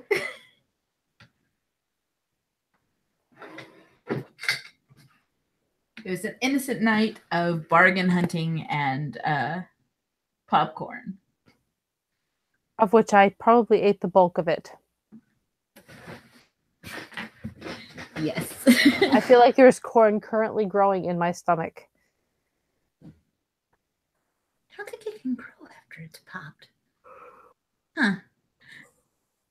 I'll leave the farming up to you. It's not about farming, it's about spring. Oh. Probably the dumbest use of, unleashing spring ever. But, why not? I mean, if you decided to unleash spring on the popcorn in your stomach, then I mean, more power to you, I suppose. It's just like the reboot of Children of the Corn. So are you the field? I'm thinking it's a case of like corn in various people's stomachs, and that we just kind of that I will cause them to sort of burst up through their neck and out their mouth. It'll be super creepy.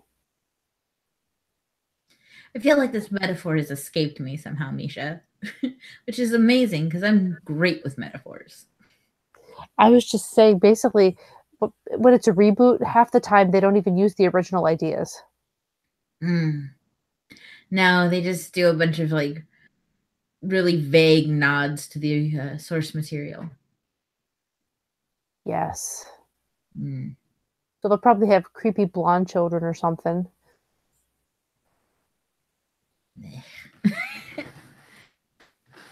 Just as well you don't cast spring on the corn in your stomach then. Yeah, I'm. Let's just say I don't think I'm suited to be in that part of the movie.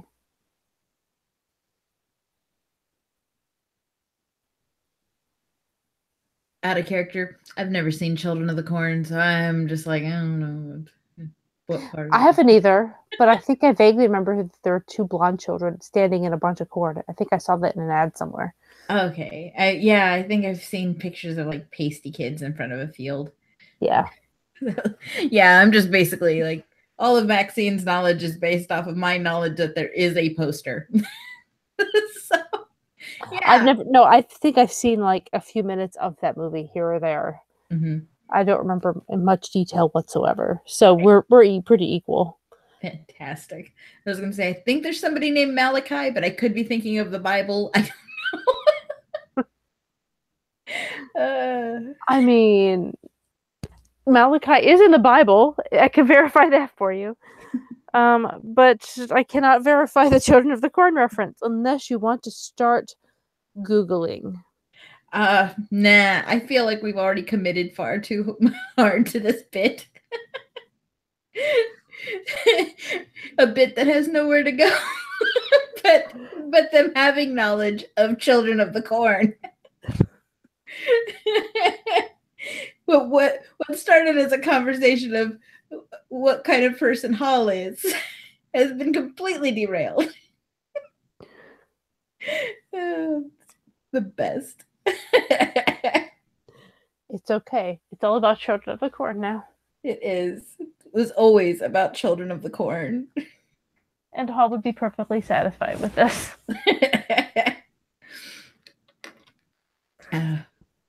He's the one who unleashed spring.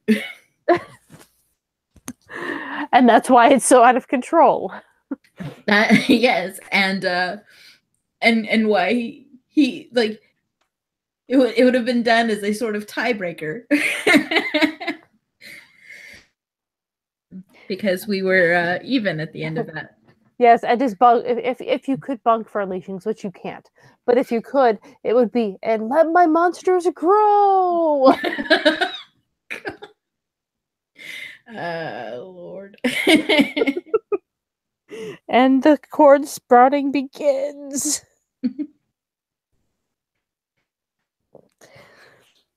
So Yeah, I don't really have anything more to really add to the scene though, and I think we're kind of like both getting distracted. So do you feel like this is a good place to end the scene? That's fine. Yeah, we can pretty safely say that they head home. Yeah. Or somewhere else other than there. Yeah, just general BS for in conversation. As the pookening begins even Yes. more. Well, continues. It continues. Yes, because Misha is the true convert. All right. Thank you, players, for playing. Thank you, watchers, for watching, and we'll see you next time.